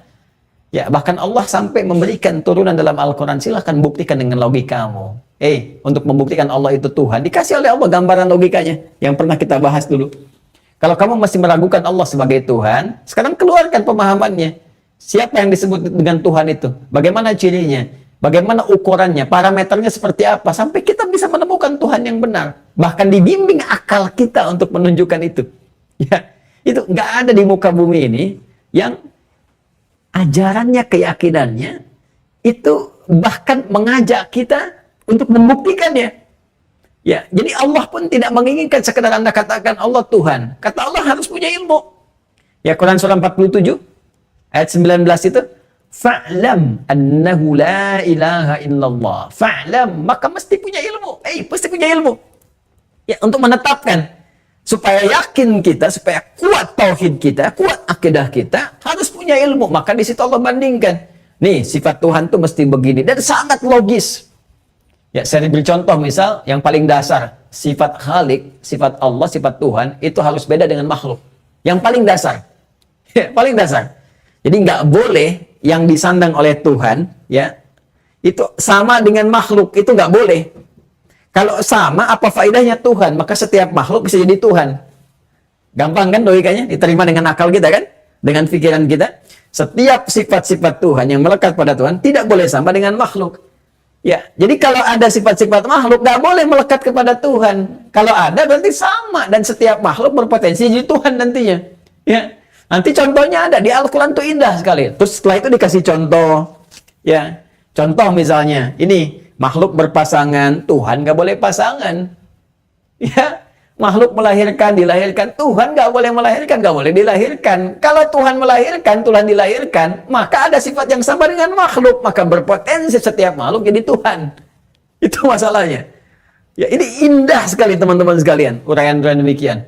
Ya, maka langsung turun surat-surat menjelaskan Tuhan nggak boleh dua, nggak boleh tiga, harus satu. Kenapa? Logikanya muncul lagi Quran surah 21 misalnya, ayat 22. Lau kana fihi ma'alihatun illallahu lafasadata. Kalau Tuhannya banyak selain yang satu, maka rusak mengelolanya. Disampaikan logikanya. Ya, dalam konteks kehidupan makhluk itu banyak punya pikiran. Ini berpikir begini, ini berpikir begitu. Bayangkan kalau Tuhan lebih dari satu. Tuhan misalnya 3, 4, 5. Anda bayangkan. Ya, ada di Bekasi misalnya, penduduknya berapa? Taruhlah Bekasi 500.000 orang misalnya. Ya, penduduknya. Nggak semuanya taat. Ada di sini yang maksiat, ada di sini yang sholat, ada di sini yang durjana, yang macam-macam. Yang satu mengatakan hukum Bekasi, kirimkan kilat. Yang satu mengatakan jangan dulu. Ya, mungkin mereka tobat. Yang satu mengatakan, hei tidak, di sini masih ada yang sholat. Wah, bayangkan kalau sesama Tuhan ribut, hancur alam semesta. Itu bahasa Quran. Lau kana fihi ma'alihatun illallah la fasadata. Itu hancur langit dan bumi, hancur universe itu. Ya, hancur alam semesta. Itu logika dasar, teman-teman. Nanti yang lainnya ada lagi, Tuhan harus lebih kuat dibandingkan dengan makhluk. Jadi kalau makhluknya bisa lebih kuat, ya, mohon maaf, kemudian Tuhannya lemah, itu cara berpikir yang keliru. Ya, nah di sini nanti akan turunannya muncul lagi, bagaimana engkau bisa sembah batu, bagaimana engkau sembah kayu-kayu dan sebagainya. Sementara engkau pun lebih kuat dari mereka, engkau yang gunakan. Nah, ini yang pernah membuat Umar bin Khattab tertawa itu. Ya, sekali tertawa, sekali senyum, sekali tertawa, sekali kemudian bersenyum menangis itu kan. Salah satunya apa? Kebiasaan jahiliyah, umat jahiliyah, bikin Tuhan, bayangin Cepi, bikin Tuhan dari roti. Terus jualan, Tuhan, Lata, Uzza, Manat dan sebagainya. Tiba-tiba di tengah-tengah lapar, Tuhan izin dulu lapar nih, pinjam tangan Tuhan, dipotong tangannya dimakan. Kebayang kan? Dan seterusnya. Jadi ini kalau kita belajar tauhid, ngajinya itu ngaji yang apa ya istilahnya, dalam, kita lihat di Qurannya seperti apa, itu simpel sekali dan gak ada perdebatan-perdebatan yang menurut saya tidak proporsional gitu ya. Turunan-turunan dari satu sisi, dari khazanah keislaman yang memunculkan banyak pandangan-pandangan keilmuan, dan muncul setelah itu madzhab-madzhab atau kelompok-kelompok dengan pandangan-pandangannya. Itu terlampau jauh teman-teman. Kalau kita mengambil isinya saja, yang inti pembahasannya, semua akan sepakat pada hal-hal ini. Ya, terlepas dari perbedaan-perbedaan yang pada akhirnya juga tidak esensial gitu, tidak esensial. Padahal tujuannya sama. Tujuannya sama. Seperti begini misalnya. Konsepsi bagaimana merumuskan tauhid yang dasarnya semua sama. Ya, apa di antara dasarnya? Laisa kamitslihi syai'. Ya, dari laisa kamitslihi syai', tidak ada yang serupa dengan Allah Subhanahu wa taala, maka membuat rumusan yang paling gampang. Menunjukkan sifat-sifat Allah misalnya, sifat Allah yang banyak misalnya dicontohkan kepada kita. Maka ada ulama bikin sifat misalnya 20 contohnya, 30, ada yang 40 gitu kan. Ada yang merumuskan lagi misalnya tauhid terbagi pada 3 bagian untuk menyederhanakan saja. Uluhiyah, rububiyah, asma wa sifat. Pada akhirnya semua ketemu gitu. Pada satu sisi yang sama. Cuma konsepsi jalan memperkenalkannya bisa berbeda karena mungkin karakteristik keadaan dengan kondisi-kondisinya agak berbeda, maka disampaikanlah pola-pola itu. Pada akhirnya tujuan yang sama. Tapi kalau kita ngajinya langsung kepada inti-inti ini dengan simpel, sederhana, kita akan temukan satu gambaran yang sangat indah dan jauh dari kesan-kesan perpecahan karena perbedaan pandangan begini begitu yang sebetulnya sepakat ya dalam satu tema, satu konteks menuhankan Allah Subhanahu wa taala. Nah, kembali ke sini, kamu sudah tahu nih. Ya, ini saya kedepankan dalam tafsir ya, dalam pemaknaan. Ya, kalau nanti kita baca ayatnya jadi sindiran. Ya, dan ini kita lihat. Jadi saya kedepankan dulu untuk menekankan. Wa antum ta'lamun. Kalian sudah mengerti, sudah tahu Allah itu Tuhan yang menciptakan, Tuhan yang hak dan sebagainya. Kalau sudah tahu, sudah mengerti, maka jangan berbuat yang menyimpang. Jangan bikin yang kontradiktif, jangan berbuat yang paradoks, jangan bikin yang bertentangan. Sudah tahu Allah yang Tuhan, tapi kok bisa terjadi Anda itu taj'alu lillahi andada.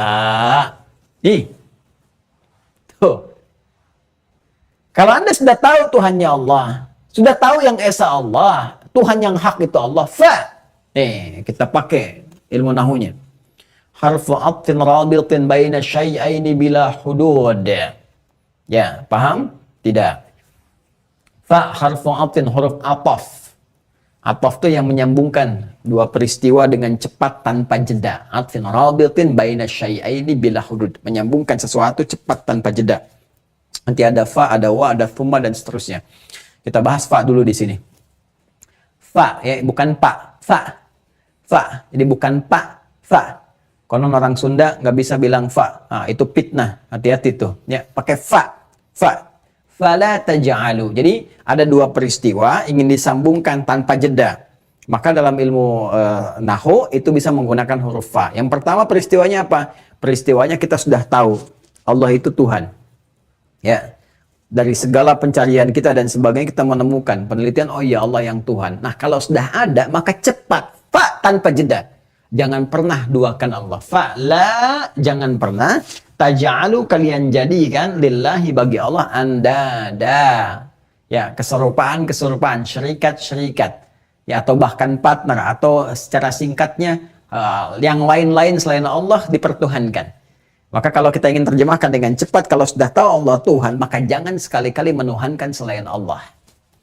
Atau mengatakan ada Tuhan lain selain Allah. Menetapkan Allah Tuhan, tapi mengakui ada Tuhan lain selain Allah. Jangan lakukan itu. Paham ya? Nah, ini fungsi huruf fa.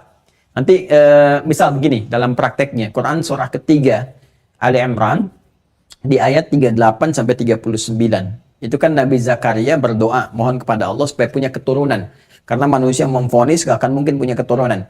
Ya ingat ya, ini ada rumus di Quran. Kalau ada makhluk manusia memvonis dengan apapun yang tidak mungkin, gak bisa, itu tanda dari Allah yang pertama langsung. Tanda langsung, tinggalkan pendapat manusia, maka bermohonlah kepada Allah. Karena Allah dengan tanda itu berkehendak memberikan kepada Anda langsung tanpa perantara manusia.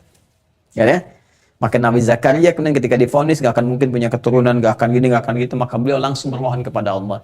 Hunalika da'a Zakaria rabbah, qala rabbi habli min ladunka dzurriyyatan thayyibah innaka sami'ud du'a. Ya Allah, mereka mengatakan aku gak mungkin punya keturunan, gak bisa karena alasan begini begitu, sedangkan Engkau Maha Pemberi tanpa batas. Sifat Allah Maha Pemberi tanpa batas disebut Wahhab. Permohonannya disebut dengan habli, hablana kalau banyak. Ya. Maka mohon anugerahkan darimu saja ya Allah, yang pemberi tanpa batas keturunan ya Allah. Engkau pasti mendengar doa saya. Kalau pada yang maha mendengar tidak dikabulkan, kepada siapa lagi saya mesti memohon? Maka apa yang terjadi? Ayat 39-nya, jawabannya turun pakai fa. Fanadathul malaikah wa huwa qaimun yusalli fil mihrab annallaha yubashshiruka bi Yahya. Baik, maka itu baru selesai berdoa, baru selesai doanya.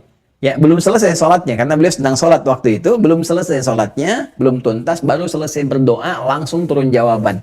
Jadi antara doa dengan jawaban, cepat tanpa jeda, selesai doa, jawaban turun, pakai fa. Nah, ini pun sama, pakai fa. Kenapa menggunakan fa? Ya, kalau Anda sudah sadar yang Allah, yang Tuhan itu hanya Allah saja, nggak ada Tuhan selain Allah, maka jangan sekali-kali, fala taj'alu, maka jangan sekali-kali, apalagi 2 kali, 3 kali, 4 kali, 5 kali, sekali aja nggak boleh. Ya, fala, la-nya larangan, nahi. Ya, la-nya apa? La nahi. Ingat ya, la-nya nahi. Nanti ada nahi, nafsi, naqsi. Nahi larangan, nafsi menafikan, naqsi mengurangi. Di sini nahi sifatnya, fala taj'alu, maka nunnya hilang tuh, ganti dengan alif, tegas sekali. Ya, sampai larangan tuh nunnya dihilangkan untuk memberikan ketegasan pada larangan. Di antaranya ya, ini di fikih lughahnya. Fala taj'alu, maka jangan sekali-kali kalian, bentuknya jamak. Ya, menunjuk pada semua hamba Allah Subhanahu wa taala. Maka jangan sekali-kali kalian ya menjadikan lillahi, bagi Allah itu andada. Andad, ini sebelum kita baca kitab, saya turunkan dulu mana ini. Ya. Andad seperti ini. Ya. Ini huruf khatnya apa nih? Ada sedikit thulusnya. Saya kasih thulus juga deh. Ya. Andad seperti ini teman-teman sekalian, andadun. Ini andada karena dia nasab. Saya kembalikan ke rafa begini. Andad itu tunggalnya nadun. Kayak gini ya. Ya. Jamaknya andad. Baik, ini bentuk jamak dari kata naddun. Kalau kita melihat padanannya, pemaknaannya dalam bahasa Arab, ya tafsir lugha bil lugha, Arabiyah bil Arabiyah. Di bahasa Arab ditafsirkan lagi syarahnya dengan bahasa Arab. Ya. Itu disebut dengan asyirku. Naddun sama dengan syirkun. Ya. Ini dia. Naddun sama dengan syirkun. Diserap ke dalam bahasa Indonesia menjadi syirik. Ini serapan dari bahasa Arab. Gini. Jelas ya? Asal dari kata syaraka.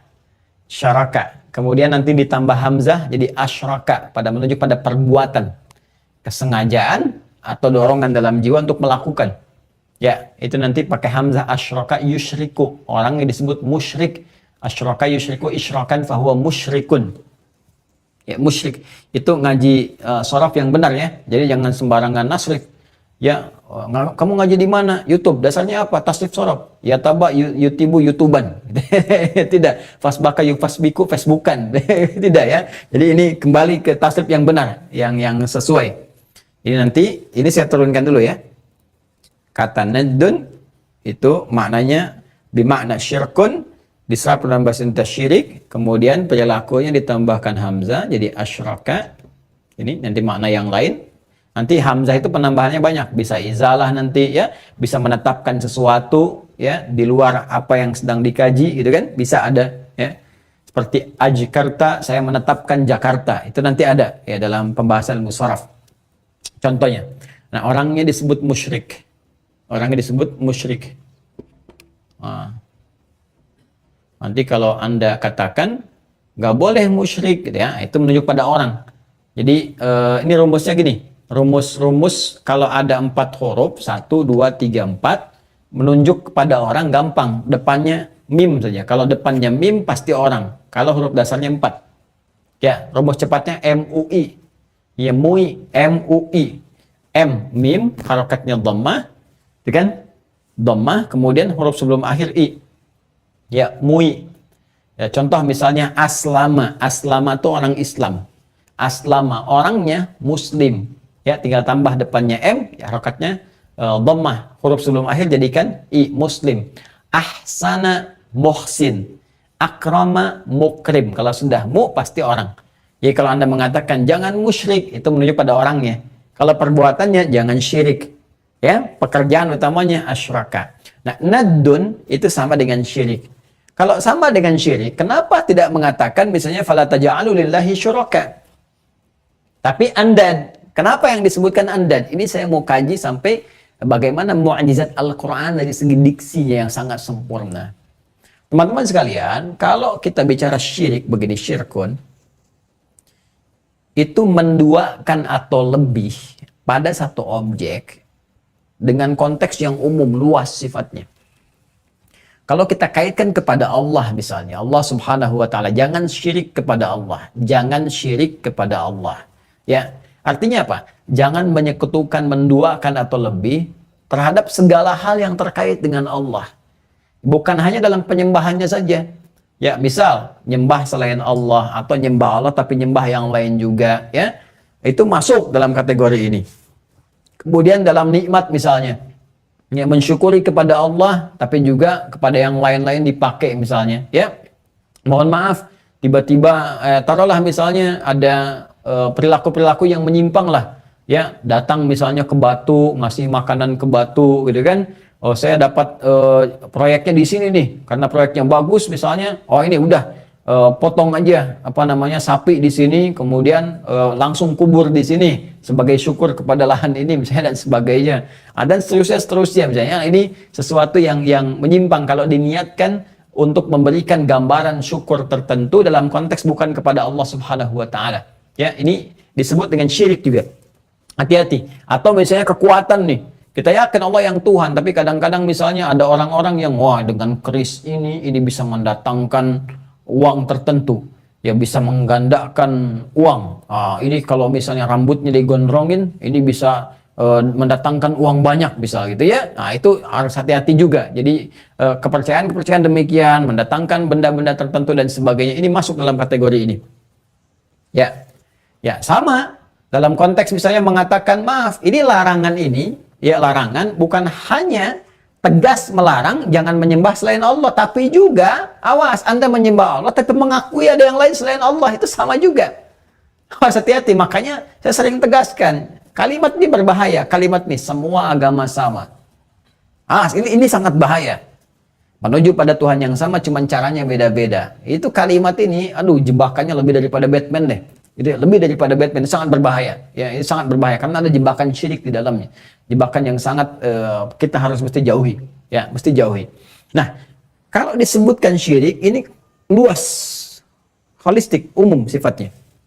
Segala yang bertentangan dengan sifat-sifat ketuhanan kita kepada Allah Subhanahu wa taala.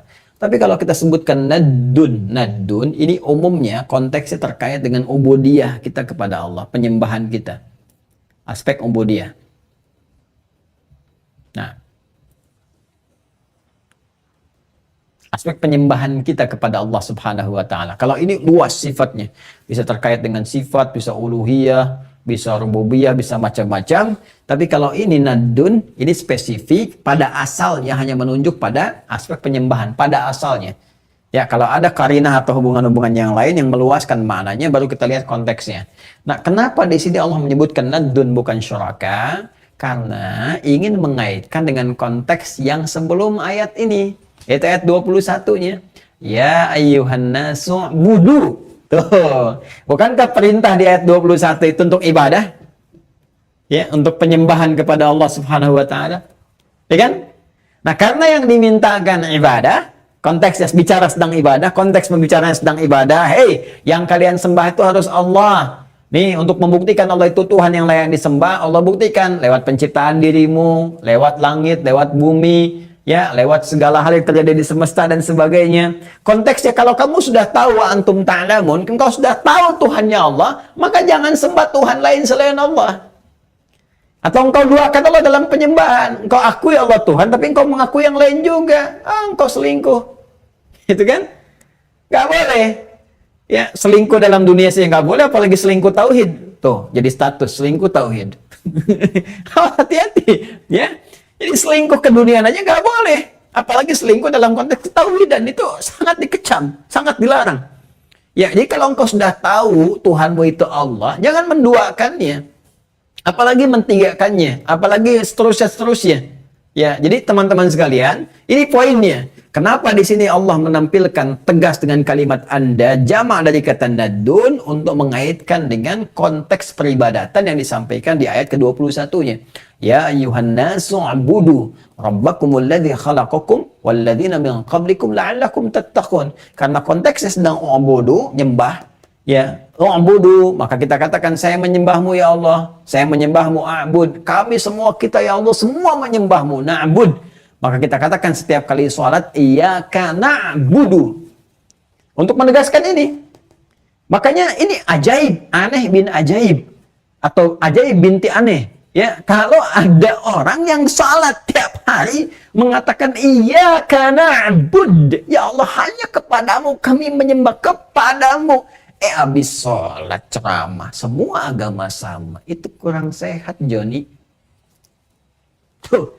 Kan baru sholat. Ini sholat Anda katakan, ya, subuh 2 kali, zuhur 4 kali, asar 4 kali, maghrib 3 kali, isya 4 kali. Belum dengan sunnahnya. Di setiap sholat itu pasti ada Al-Fatihah. Setiap baca Al-Fatihah Anda katakan, iyyaka na'bud. Hanya engkau. Bahkan pakai iyyaka. Iyyakanya dikedepanin, ikhtisas. Untuk mengkhususkan dan menepikan yang lain. Ya. Kalau iyyaka yang dikebelakangkan, na'budu iyyaka, bisa ada kalimat ghairaka. Tapi ketika dikedepankan di ilmu balaghah taqdim, itu namanya lil ikhtisas, cepi. Lil ikhtisas, untuk mengkhususkan. Jadi kalau Anda katakan hanya engkau ya Allah, maka selain Allah nggak boleh disamakan. Ya, nggak boleh dipersekutukan, nggak boleh dihadirkan. Nah, ini keyakinan kita sebagai muslim. Adapun keyakinan-keyakinan yang lain, kita menghormati mereka. Masing-masing punya konsekuensinya. Tapi kalau Anda ingin belajar dari keislaman, begini kami. Kalau nggak sepakat, kita diskusi. Ya, bukan bikin bom panci, bom open, bom macam-macam, atau bikin wacana-wacana yang nggak bagus, tulisan-tulisan jelek, nggak seperti itu. Ya, biasakan kita diskusi. Ya, dan setelah itu kembalilah kum dinukum waliyadin, semua kembali kepada apa yang dia yakini, tapi punya konsekuensi ketika berpulang kepada Allah Subhanahu wa taala. Kan demikian. Kalau seperti itu kan nyaman hidup kan? Ya. Nah, ini teman-teman sekalian, ini gambarannya. Jadi karena konteksnya penyembahan, peribadatan, maka diksi yang disampaikan oleh Allah menggunakan kalimat naddun. Jamaknya apa? Jamaknya andad. Jamaknya andad. Kalau kita menggunakan konteksnya umum, segala hal, ya, segala hal, baik peribadatan, baik misalnya aspek yang uluhiyah, ketauhidan, baik asma wa sifat, hal-hal yang disandang oleh Allah, rububiyah, segala hal yang terkait di alam dari aspek perawatan, jangan sekutukan Allah di aspek semua itu, maka gunakan kalimat syirkun. Ya, syirkun. Nah, kalimat syirkun ini, kalau ada orang yang sengaja ingin menjadikan perbuatan ini, ya, melekat pada dirinya sehingga dia menduakan Allah, mengakui yang lain selain Allah, maka gunakan kata ini, asyraka yusyriku. Orang yang disebut apa? Musyrik. Ya, asyraka yusyriku. Maka di sini tegas Allah katakan, misal di Quran surah keempat An-Nisa, Quran surah 4 ayat 48.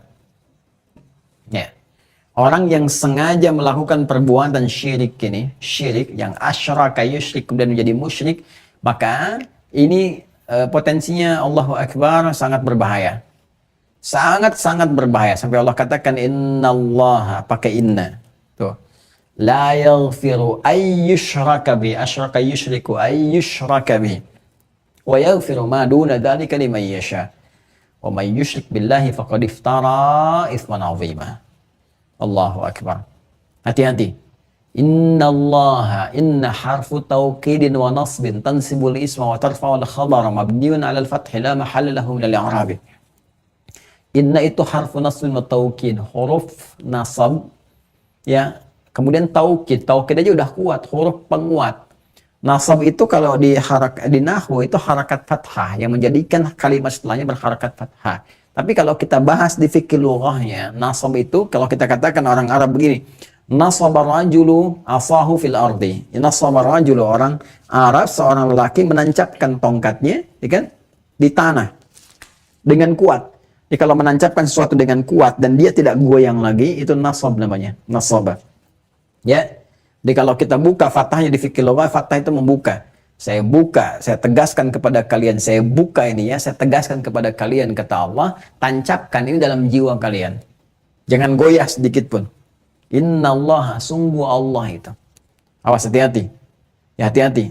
La yaghfiru, tidak akan mengampuni, ayyushraka bihi, dosa orang-orang yang sengaja berbuat syirik kepadanya.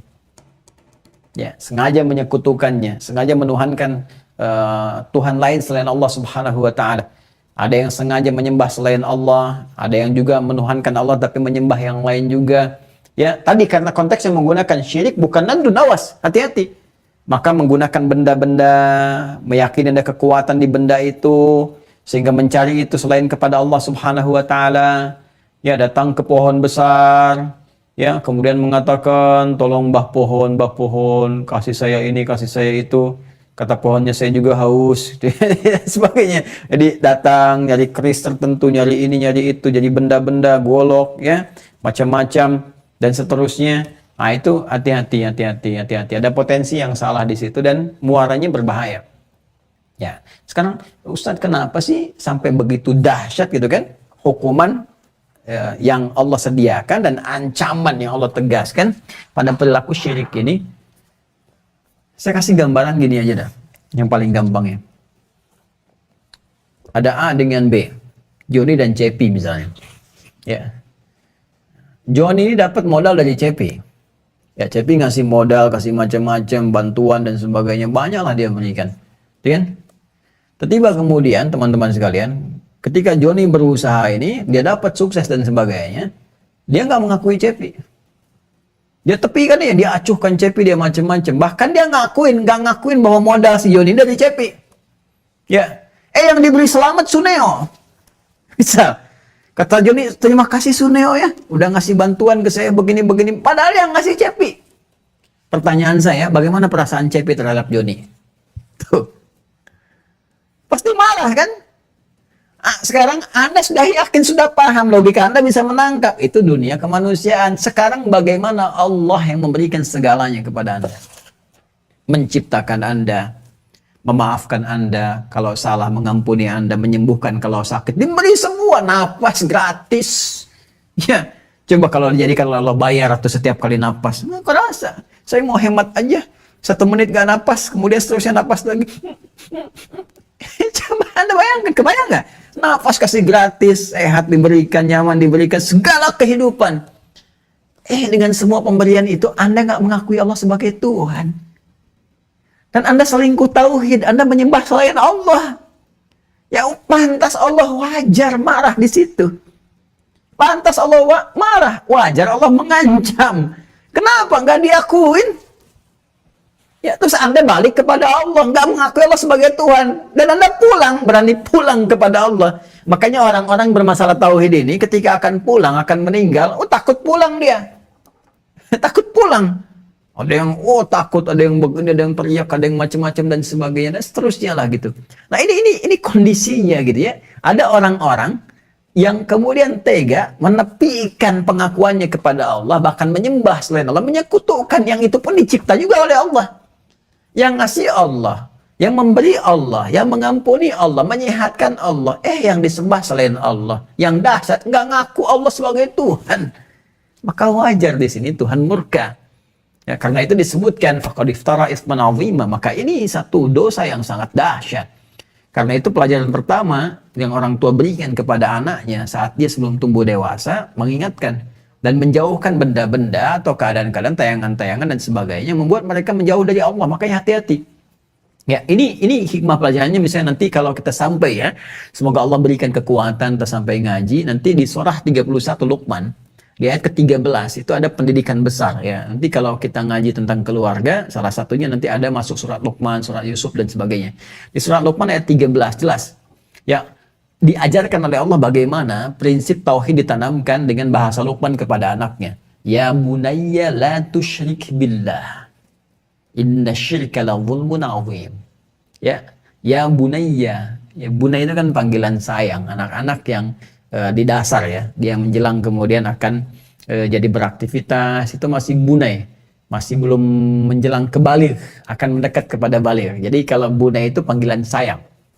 Ya, dari tasghir dari kata bani, anak. Kalau kita panggil dengan sayang itu gunakan bentuk tasghir, fu'ail, jadi bunay, anakku sayang. Ya, tapi nggak harus panggil bunay.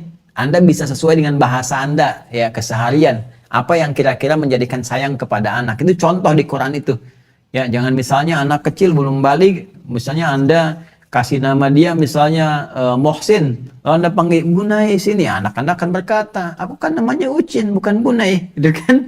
Nah, jadi mesti paham di sini, nggak harus kita panggil Bunai, misalnya panggil sayang, ya ganteng, cantik, ya anak papa yang baik, anak mama yang saleha dan sebagainya. Itu kalimat-kalimat itu.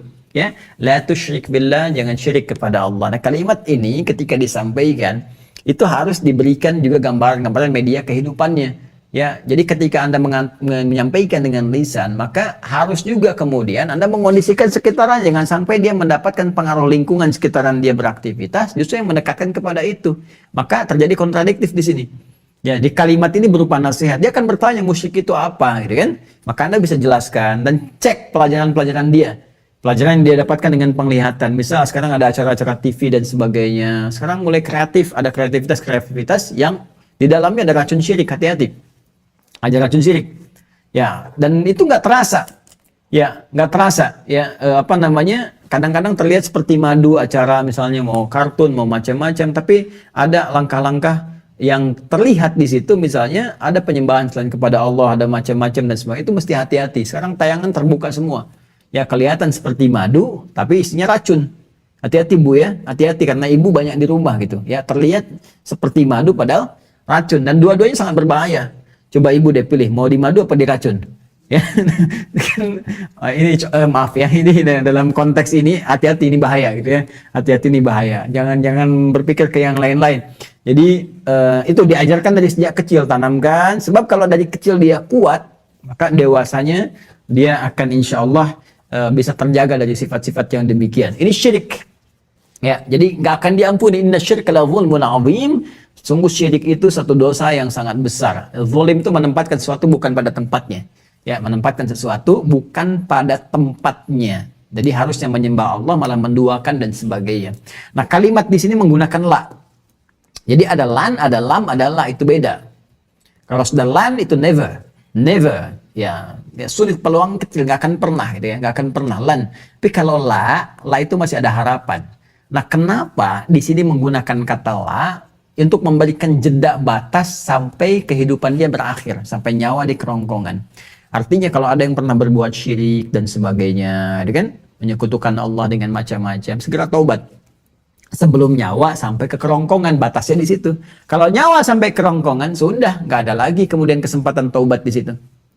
Selesai. Maka nggak terampuni dosanya. Anda kerjain apa aja percuma.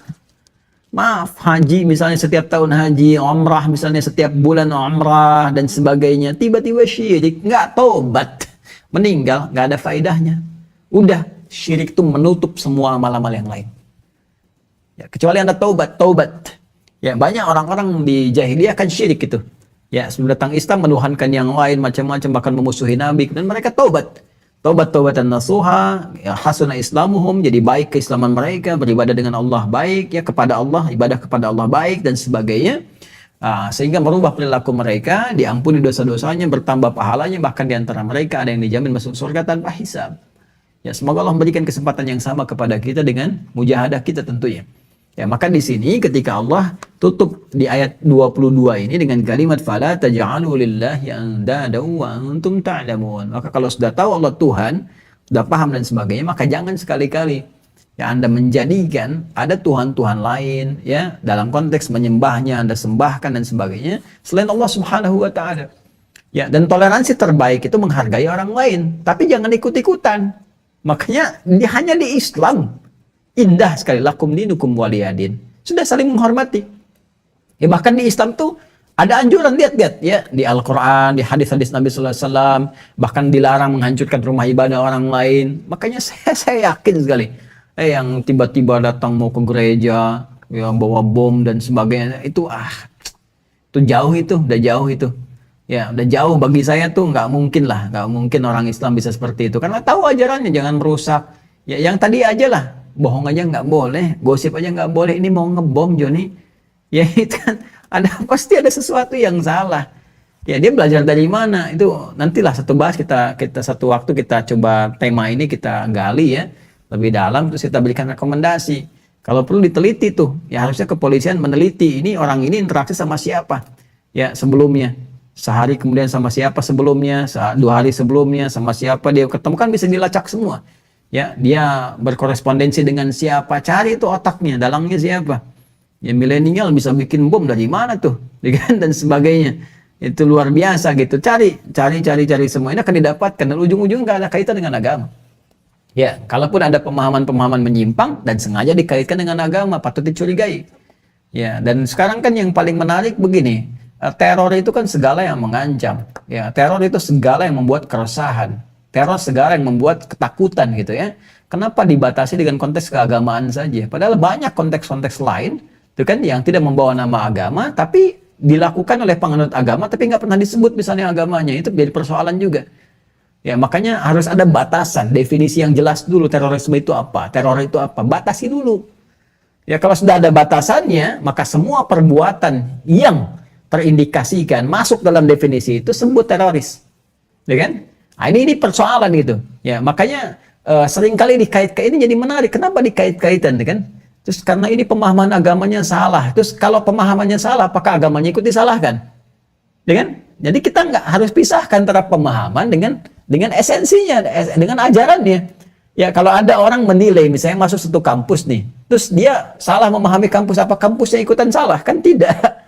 Ya, jangankan pemahaman, perilaku saja. Misal Ada orang korupsi nih, banyak nih. Kalau ditelusuri, ini alumni nih, kampus A, kampus B, kampus C.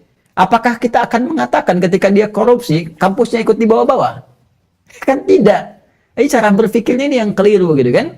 Nah, maka saya kira kembali ke sini teman-teman sekalian, bahwa belajar Al-Quran dengan benar, belajar memahami dengan baik, bahkan mengamalkan isinya akan membuat kita lebih cerdas. Satu ini.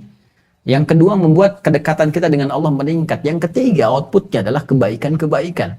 Ya, Al-Quran menawarkan kecerdasan kok. Silahkan lihat beberapa ayat-ayat misalnya yang kita bisa baca dan sebagainya. Sangat indah. Rasionalitasnya dikaji, perbandingannya, toleransinya, macam-macam. Toleransi itu indah sekali di Quran tuh.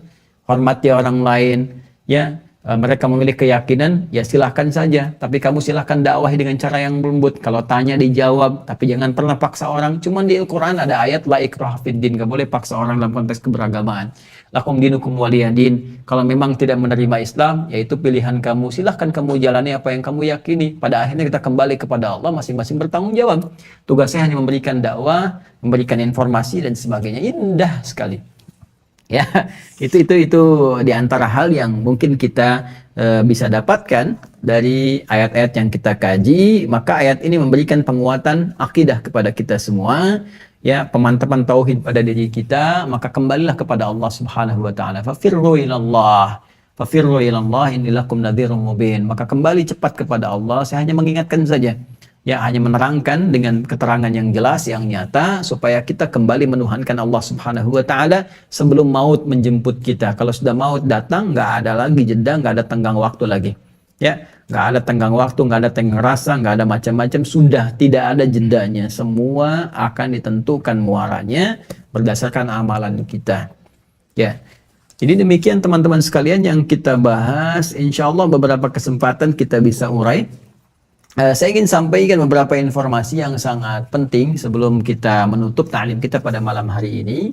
Bahwa ingat ya teman-teman sekalian, saya mengingatkan diri saya pribadi, juga kita semua, bahwa sekarang sudah sampai pada tanggal 19 Sya'ban.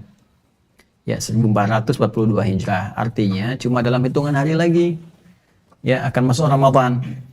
Kalau sekarang Sya'bannya 30, ya tinggal 11 hari lagi. Ya, sudah masuk Ramadan.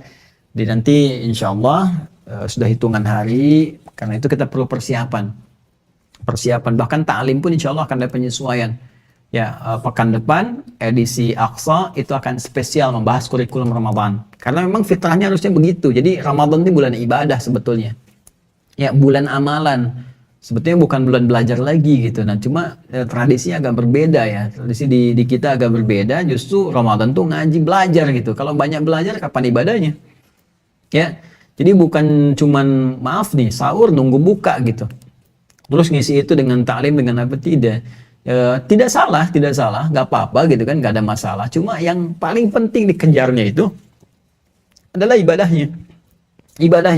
Saya sering juga kadang berikan masukan, misalnya kultum jeda antara isya ke tarawih dan sebagainya. Kadang-kadang ada yang menarik gitu, kultumnya lebih panjang daripada sholatnya. Sehingga yang tadinya kuliah 7 menit jadi kuliah misalnya 17 menit. Yang paling parah kuliah terserah antum gitu kan. Ada yang 45 menit, hampir 1 jam, tarawihnya cuma 10 menit, 15 menit. Allahu Akbar, Allahu Akbar, selesai gitu kan. Nah, ini ada sesuatu yang penting untuk kita pelajari sebelum Ramadan. Bagaimana Nabi membimbing kita belajar, menyiapkan, nanti setelah Ramadan tiba tinggal mengisi beramal saja. Nanti insya Allah di Aqsa yang pekan yang akan datang, kalau Allah berikan kesempatan, kita masih ada waktu untuk belajar, kita akan pelajari rangkuman kurikulum Ramadan insya Allah. Nah, kemudian untuk menjelang ke Ramadan juga saya akan siapkan yang spesial untuk tahun ini. Jadi pertama gini, ini ada buku catatan penuntut ilmu spesial Ramadan. Nah, yang spesial Ramadan ini pertama ada yang standar berisi bagaimana cara menuntut ilmu, ini yang paling dasar dulu ya. Ini tentunya dalam kepemilikan macam-macam. Nah, ini ada tentang bagaimana keutamaan menuntut ilmu, cara menuntut ilmu sehingga kita bisa benar caranya.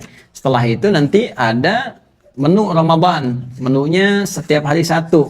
Nah, nanti ada kajian aku suka ya. Ayo kultum sejenak untuk berbuka. Kemarin kan sudah kita mulai di tahun yang lalu. Nah, nanti teman-teman sekalian di setiap hari ini nanti ada kultum kan. Teman-teman bisa scan aja barcode-nya. Sini ya. Nah, ini nanti ada bisa dirujuk kepada yang tahun lalu. Kalau ingin teman-teman lihat lagi, bisa kita arahkan. Karena sistem ini nanti akan disesuaikan. Jadi kalau teman-teman dapatkan di hari-hari ini, nanti akan dirujuk ke tahun lalu sebagai persiapan. Ini, barcode hari pertama, seri 1, sampai ke 30.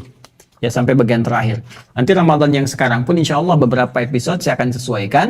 Ya, nanti teman-teman akan belajar yang baru. Nanti saya infokan. Ya, pas kurikulum pekan depan saya infokan. Karena saya menyiapkan sebuah sistem, juga aplikasi yang nanti akan menyiapkan spesial. Belajar khusus spesifik. Sehingga nanti dari pelajaran ini, teman-teman bisa review dan juga bisa catat di sini.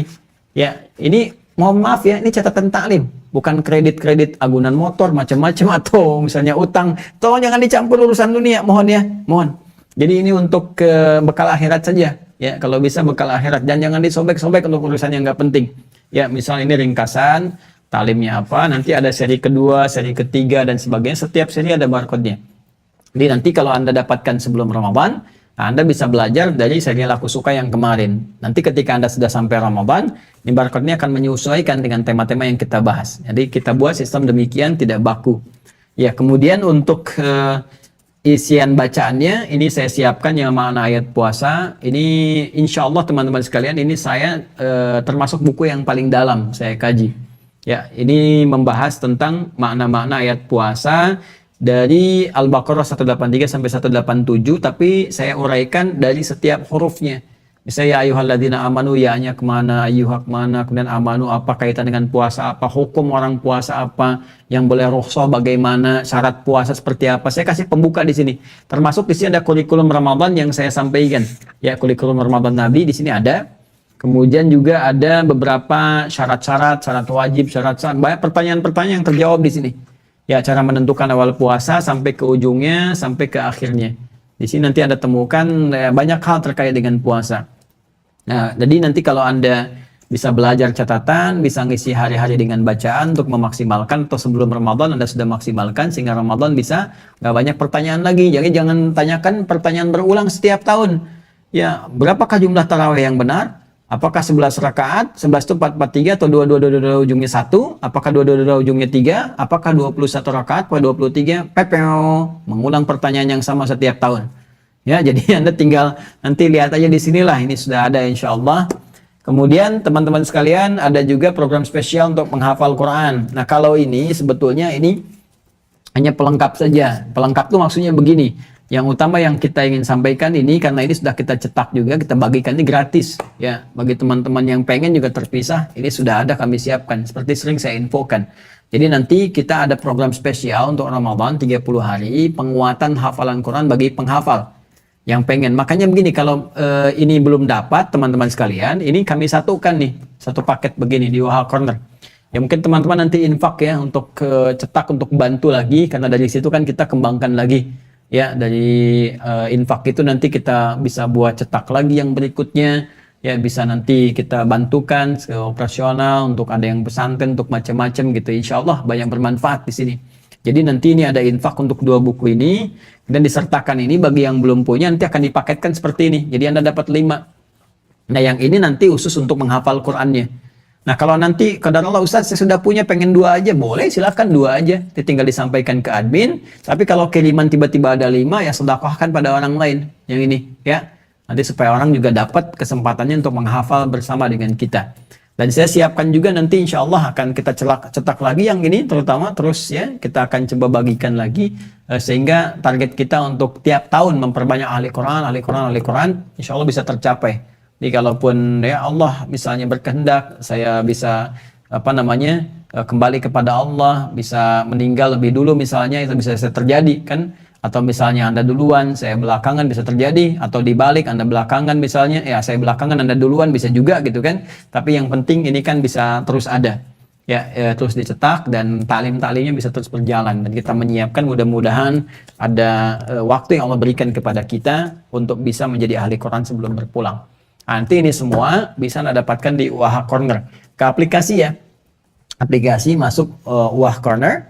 Yang warna merah itu dia ada tulisan tuh kan, dan tolong nih pemburu konten jangan ambil logo sembarangan gitu ya.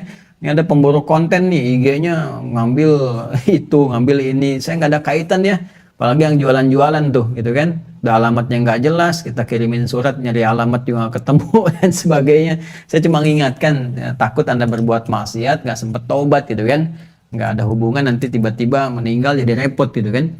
Nah, jadi ke Wah Corner nanti ada di situ, termasuk info-info yang mungkin teman-teman bisa dapatkan.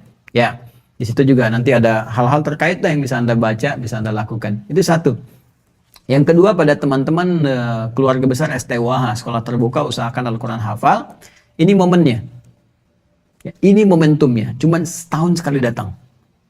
Setahun sekali. Jadi saya mohon kepada teman-teman semua, siapkan diri dengan baik.